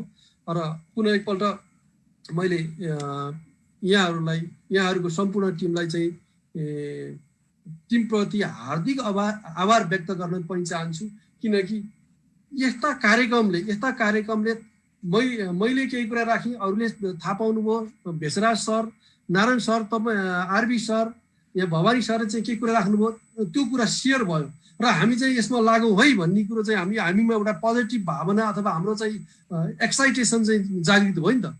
त्यसर्थ यो कार्यक्रमको लागि खालि अहिले आम जुन एससी पास गर्ने बस्ने विद्यार्थी र अथवा कलेज पढ्ने विद्यार्थीहरूलाई मात्र नभएर हामी सम्पूर्णलाई यो कार्यक्रमले चाहिँ महत्त्वपूर्ण चाहिँ एउटा लेसन दिएको छ। त्यसले गर्दाखेरि यो भर्चुअल एजुकेसन टिमका सम्पूर्ण साथीहरूलाई चाहिँ धन्यवाद दिन चाहन्छु। र यति भन्दै अब यो कोरोनाको महामारीबाट हामी नआत्यौँ, यति कुरामा ध्यान दिउँ, हात धौँ, मास्क लगाऊ र भिडभाडमा नजाउँ, हामी सुरक्षित छौँ, कुनै औषधि पनि गर्नु पर्दैन। केही समय हामी त्यो वातावरणमा गयौँ भने हामी त्यही वातावरणमा चाहिँ व्यवसाय पनि सञ्चालन गर्न सक्छौँ। र सम्पूर्ण यो अब सुनिरहने हेरिरहने सम्पूर्ण के अरे बा आमा दाजुभाइ दिदी बहिनी र यसै विद्यार्थी अथवा साथीभाइहरूलाई चाहिँ यही कुरा भनौँ, हामी कोरोनासँग अब भिड्नको लागि हामी आफै संयमित हुनु पर्यो र व्यवसाय सञ्चालन गर्नु पनि हामी जुन इन्भाइरोमेन्टमा अब केही समय हुर्क्यौँ भने त्यही इन्भाइरोमेन्टमा त्यो व्यवसाय पनि हुन्छ र कोरोना लाग्दैन। त्यसर्थ त्यो भाइरससँग चाहिँ हामी डराउनु पर्ने अवस्था पनि छैन र कोभिड-19 को चाहिँ जुन इफेक्ट छ त्यसलाई चाहिँ त्योसँग लडेर भन्दा पनि त्यो फ्रेन्डली इन्भाइरोमेन्टमा हामी सेफ भएर चाहिँ जानुपर्ने बाध्यता छ। त्यसर्थ सबैलाई यो कोरोनाको चाहिँ लेखको मापदण्डहरू कोरोना भाइरससँग चाहिँ कसरी जुझ्ने अथवा कसरी ती कुराहरूलाई ध्यान दिएर चाहिँ सेफ हुनुहोस् भन्दै म चाहन्छु। Thank you Rishi sir. पक्कै पनि समृद्ध नेपाल सुखी नेपाली यदि हामी बन्छौँ र बन्न खोजिरहेछौँ भने सबैभन्दा ठुलो परिवर्तन हामीले शिक्षामा र त्यो पनि शिक्षालाई चाहिँ बजारसँग र शिक्षालाई चाहिँ एक खालको प्र्याक्टिकलिटीसँग चाहिँ हामीले अगाडि बढाउनु पर्ने भएको छ। यसमा शिक्षाकर्मी हामी मात्रै लागेर पनि हुँदैन, सरकारले यसतर्फ खालको चाहिँ पहल कदमीहरू चाल्न जरुरी छ। विद्यार्थी भाइ बहिनी अभिभावक ज्यूहरूको पनि त्यसमा थोरै भए पनि दायित्व पक्कै पनि छ र विद्यार्थी भाइ बहिनीहरूको त पक्कै पनि अहम दायित्व त्यसमा छ। होपफुल्ली हामी पक्कै पनि नेपाल यही अवस्थामा सधैँभरि रहँदैन र यो कोभिड-19ले एक खालको ठुलो लेसन्स हामीलाई जुन दिइरहेको छ यसले हामीलाई सकारात्मक दिशातर्फ अगाडि बढ्न पक्कै पनि सघाउ गर्नेछ। मैले भेषराज सरसँग फेरि थोरै समय माग्दै र उहाँलाई सकेसम्म छोटोमा यो पढाइ र विशेष गरी शिक्षा जीवनसँग जोडिनु पर्ने र जीवन फेरि समाजसँग जोडिनु पर्ने, समाज पनि अहिले अन्तर्राष्ट्रिय समाज भइसकेको छ, एउटा हामीले सानो घेरामा हेर्न सक्दैनौँ। यो चाहिँ कसरी हामीले गराउन सकिएला यस सन्दर्भमा थोरै राख्दै र केही आफ्नै छुटेका केही कुराहरू पनि छन् भने छोटोमा राखिदिनु न फेरि अनुरोध गरेँ मैले। Bheshraj sir please. Sure R B sir. विद्वानहरू भन्नुहुन्छ education is not simply the preparation for life, education is life itself. त्यसले गर्दाखेरि शिक्षा आफैमा जिन्दगी हो भन्ने खालको कुरालाई विद्यार्थी भाइ बहिनीहरूले त्यो बुझिदिनु पर्यो। तपाईँ हामी जो एजुकेसनमै लागेका छौँ, शिक्षा दिइरहेको छ भनेर ठान्छौँ र आफूलाई बौद्धिक पनि ठान्छौँ तपाईँ हामीले इन्टायर वर्ल्ड नै प्री कोभिड र पोस्ट कोभिड भनेर कोभिडले डिमार्केसन गर्ने अवस्था भयो भनेर त्यो डिस्कोर्समा छलफल हुन थालेको छ।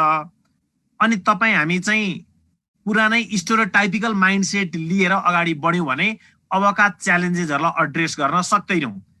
आइन्स्टाइनले आफैले भन्नुभयो जस्तै insanity is nothing but repeating the same mistake and expecting the different result.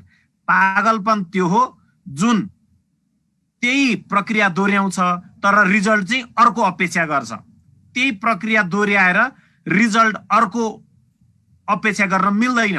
अर्को रिजल्ट अपेक्षा गर्छौं भने हाम्रा क्रियाकलापहरू पनि डिफरेन्ट गर्नै पर्छ। कोभिडले तपाईँ हामीलाई सायद त्यो ब्याङ्किङ क्षेत्र होला, कर्पोरेट वर्ल्ड होला, तपाईँ अघि ऋषि सरले निकै राम्ररी उद्घाटन गर्नुभयो। तपाईँ हामीले भनेको जस्तो फार्मिङ र त्यसलाई मोडर्न फार्मिङतिर कन्भर्ट गर्ने होला। यी सबै क्षेत्रमा बौद्धिक र म्यानुअल वर्क जम्मैमा दिएको एउटा जबरजस्त सन्देश भनेको तिमी चेन्ज हौ, तिमी चेन्ज हौ भनेर यसले हामीलाई शिक्षा दिएको छ। र चेन्ज इन्डिस्पेन्सेबल ट्रुथ पनि हो। संसारमा कुनै पनि कुरा एउटा सार्वभौम सत्य छ भने त्यो भनेको चेन्ज हो। चेन्ज जति स्टेबल अरू केही पनि छैन संसारमा भनिन्छ। यद्यपि यो स्टेटमेन्ट प्याराडक्सिकल सुनिन्छ। Change is the most stable concept भन्छ। त्यसै गर्दाखेरि यद्यपि यो प्याराडक्सिकल छ, त्यसै गर्दाखेरि म भाइ बहिनीहरूलाई चेन्ज हुन, तपाईँ हामीले पनि जुन ढर्रामा पढाइरहेका छौँ त्यो ढर्राहरूलाई केही चेन्ज गर्ने होला। हाम्रा टिचिङ लर्निङका मेथोडोलोजी चेन्ज गर्ने होला, हाम्रा असेसमेन्टका मेथोडोलोजी चेन्ज गर्ने होला। तपाईँ हामीले विद्यार्थीले सिके या सिकेनन् भनेर दिने इन्डेक्सेज अथवा इन्डिसिजहरू जुन मानकहरू हुन् ती मानकहरूमा रिभ्यालुएसन गर्नु पर्ला। अथवा अघि विद्वान मभन्दा अगाडि वक्ताको रूपमा बोल्नुभएका विद्वान गुरुहरूले भने जस्तै इन्टायर करिकुलम र करिकुलमले राखेका लर्निङ आउटकम्सहरूलाई पनि हामीले रिभिजिट गर्नुपर्ने होला। त्यो रिभिजिट गर्नको लागि पोलिसी लेभल, इम्प्लिमेन्टेसन लेभल र जो सेवाग्राही छ विद्यार्थी पनि त्यसमा तयार हुनै पर्छ। रोबर्ट फ्रस्टले भने जस्तो to rose diverge in a yellow would, I choose the one lace travelled by, this is what the difference is. त्यसै गर्दाखेरि लेस ट्राभल्ड बाई गरिएको बाटो भए पनि त्यसलाई रोज्नको लागि हामी तयार हौं। त्यो खालको चेन्ज मेन्टालिटी, त्यो माइन्डसेट हामी तयार गरौं भन्दै I am damn sure today is very hard, tomorrow is worse, but be sure the day after tomorrow will be a beautiful sunshine. Thank you very much. Have a wonderful evening. Thank you, Besraj sir. Definitely. पक्कै पनि रातपछि दिन त्यो त प्राकृतिक एउटा सामान्य नियम नै हो, तर हामी हरेक रातहरूमा बढी छटपटाउने गर्छौँ र दिनको परिकल्पना गर्यौँ भने रातमा मस्त निद्रा लाग्छ। बिहानीको परिकल्पना गर्नै पर्छ र यो समग्र विश्वले एउटा भोगिरहेको अँध्यारो रात जस्तो एउटा समय हामीले पनि गुजारिरहेका छौँ।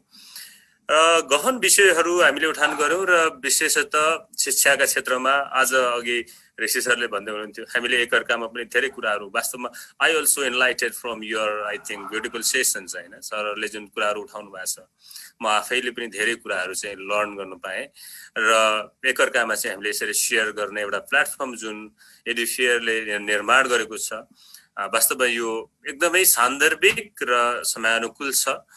र हामीसँग अझै पनि भवानी सर रहनु भएको छ। अन्त्यमा फेरि एक खालको वर्ड अफ थ्याङ्क्स भनौँ अथवा यसलाई त्यसरी नभन्दाखेरि पनि उहाँका केही कुराहरू सहित अझै बढी यो कार्यक्रमको बारेमा र आजको कार्यक्रमको बारेमा पनि केही कुराहरू भनिदिनुको लागि मैले फेरि भवानी सरलाई आमन्त्रण गरेँ। Bhawani sir please.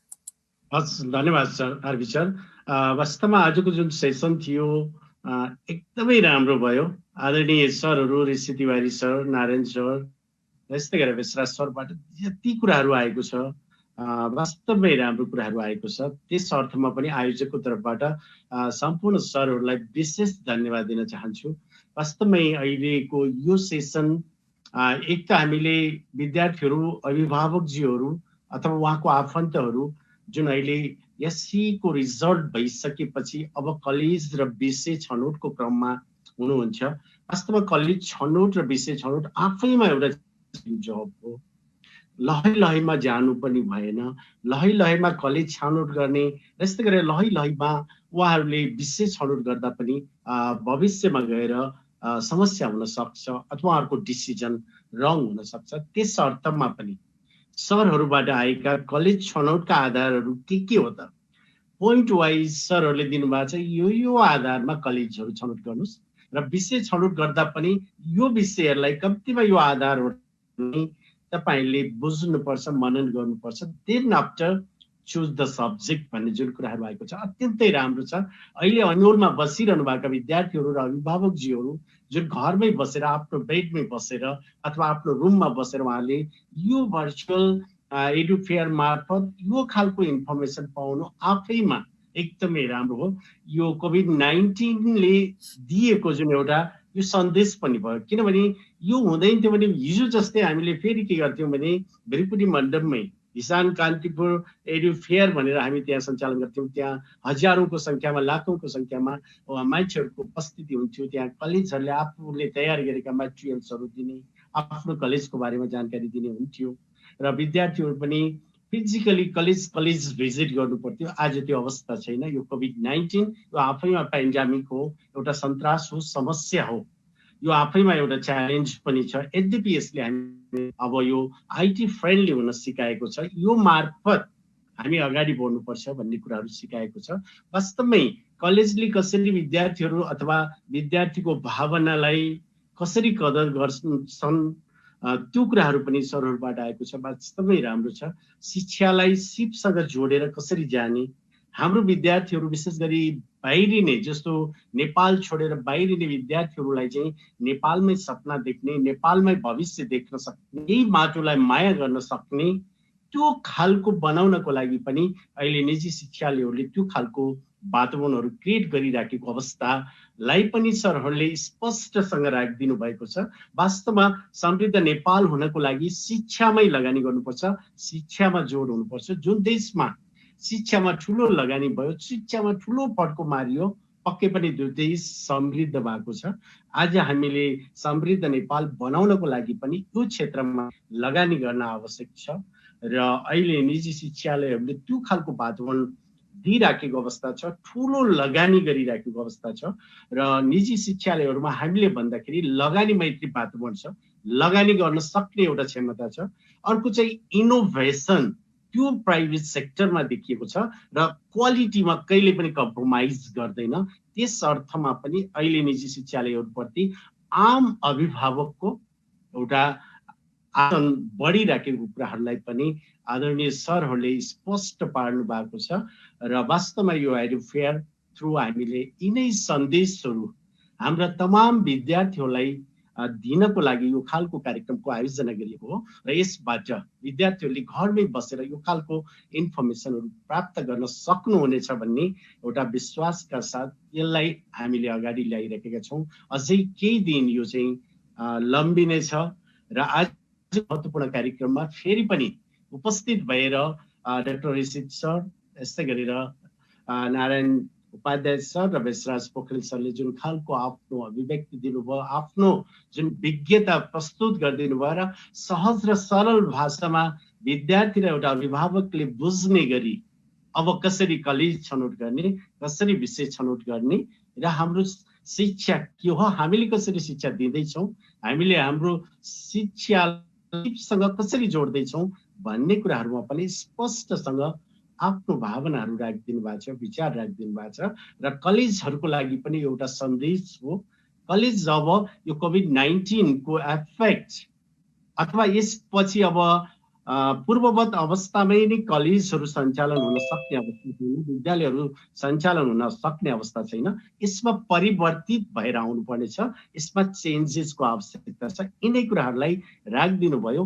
यसले आम अभिभावक, विद्यार्थी र कलेज सञ्चालन एवं विद्यालय सञ्चालकहरूको लागि पनि एउटा मार्गदर्शक यो बनेको छ। आशा एवं विश्वास छ आजको यो सेमिनार जसले वास्तवमै एउटा सहज र आवश्यकीय सन्देश दिनमा सफल भएको छ भन्ने आशा लागेको छ। यसको लागि आज विशेष गरी आरबी सरलाई विशेष धन्यवाद दिँदै र उपस्थित गुरुहरूलाई विशेष धन्यवाद दिँदै बिदा हुन्छु। धन्यवाद। Thank you Bhawani sir. यो सुन्दर कार्यक्रमको आयोजक हुनुहुन्छ, त्यस कारणले पनि यहाँ पक्कै पनि धन्यवादको पात्र हुनुहुन्छ र आज निकै यो गहन र एकदमै गुणात्मक खालको कार्यक्रम जुन हामीले यहाँ सम्पन्न गर्न सकेका छौँ। सम्पूर्ण वक्ताहरू, आदरणीय व्यक्तित्वहरू, सँगसँगै भवानी सर र उपस्थित सम्पूर्ण महानुभावहरू पनि यो जुममा प्रत्यक्ष रूपमा जोडिनु भएका र सम्पूर्ण व्यक्तित्वहरूलाई धन्यवाद दिन चाहन्छु। मोडरेटरको तर्फबाट पक्कै पनि यसै दिएर बस्नुभएका विद्यार्थी भाइ बहिनीहरू र अभिभावकज्यूहरूलाई यो वर्ष अझ बढी निकै ठुला चिन्ताहरू, किनकि कोरोना एसी भन्ने खालको एउटा चाहिँ अवस्था छ, त्यसमाथि पनि फेरि कसरी फर्मलाइज गरेर हामी अगाडि बढ्छौँ, आफ्ना इन्ट्रेस्टहरू कसरी पुरा गर्छौँ भन्ने कुराहरूले अझै बढी चाहिँ गाजिराखेको अवस्था छ। जे भइराखेको छ पक्कै पनि यो असाध्यै उत्तम भइराखेको छ। यो वर्ष एसी दिने भाइ बहिनीहरू साँच्चीकै विशेष भाइ बहिनीहरू हुनुहुन्छ। तपाईँहरूले खालि त्यो किताब मात्रै पढिराख्नु भएको छैन, तपाईँले यो एकदमै यो विषम परिस्थिति, यो समाज पढिराख्नु भएको छ। यो समाजबाट चाहिँ तपाईँहरू खारिएर अगाडि आउन खोजिराख्नु भएको छ। प्रविधिले चाहिँ यो युक्त भएको छ। अब एजुकेसन तपाईँहरूले पाउँदै हुनुहुन्छ, किनकि योभन्दा अगाडि हामीलाई बाध्यता थिएन, प्रविधिलाई जोड्ने बाध्यता हामीसँग कतिपय रूपमा थिएन र अब चाहिँ त्यो प्रविधि बिनाको एजुकेसन वास्तवमा त्यो अपाङ्ग हुने अवस्था आएको छ। त्यसकारणले पनि तपाईँहरू यो प्रविधि युक्त शिक्षामा तपाईँहरू अगाडि बढ्दै हुनुहुन्छ। तपाईँहरूले आफ्नो इच्छा चाहनालाई बुझ्नुहोस् र समाजमा अब आउने अवसरहरूलाई पनि खोज्नुहोस् र समाजमा आउने अवसरहरूलाई खोज्दै आफ्ना इच्छा चाहनाहरूलाई त्यो अवसरसँग जोड्दै र तपाईँहरूले त्यो इच्छा चाहना पुरा गर्नका लागि कुन चाहिँ विषय तपाईँहरूको लागि राम्रो हुन्छ, कुन चाहिँ कलेज तपाईँहरूको लागि राम्रो हुन्छ, अघि सरहरूले भनिसक्नु भएको छ, त्यसमा कलेज छान्ने क्रममा तपाईँहरूले धेरै कुराहरूलाई पक्कै पनि ध्यान दिनुपर्छ। त्यहाँको फिजिकल इन्फ्रास्ट्रक्चर, त्यहाँको टिम, एडमिनिस्ट्रेटिभ टिम कस्तो छ, कलेजको उद्देश्य के छ, कलेजमा कस्ता खालका टिचर्सहरू हुनुहुन्छ, त्यो विभिन्न कुराहरू चाहिँ तपाईँहरूले पक्कै पनि हेर्नुपर्ने हुन्छ। र सँगसँगै तपाईँहरूले सबैभन्दा अझ बढी मैले के भन्छु भने तपाईँहरूले आफ्नो इच्छा चाहनालाई पहिला चाहिँ तपाईँहरूले चाहिँ अगाडि सार्नु होला। एकचोटि फेरि पनि एसी दिइसकेपछि 3 इडियट्स फिल्म फेरि पनि हेर्नुपर्छ भन्छु म चाहिँ सम्पूर्ण विद्यार्थी भाइ बहिनीहरूलाई। प्लिज रेस्पेक्ट युर इन्ट्रेस्ट, होइन, त्यो अझ बढी तपाईँहरूले चाहिँ रेस्पेक्ट गर्नुपर्ने हुन्छ। यहाँहरू सबैलाई हार्दिक धन्यवाद दिन चाहन्छु र आजका उपस्थित सम्पूर्ण व्यक्तित्वहरू र विशेष गरी वक्ताज्यूहरू र भवानी सरलाई पनि हार्दिक धन्यवाद दिँदै आजको यो वेबिनार यही औपचारिक रूपमा समापन गर्न चाहन्छु। फेरि हामी अर्को दिन भोलि नै र सँगसँगै यो सिरिजलाई अझ बढी यहाँहरूलाई भन्छु भने धन्यवाद। आफ्नो इच्छा। Thank you so much all of you. Thank you very much.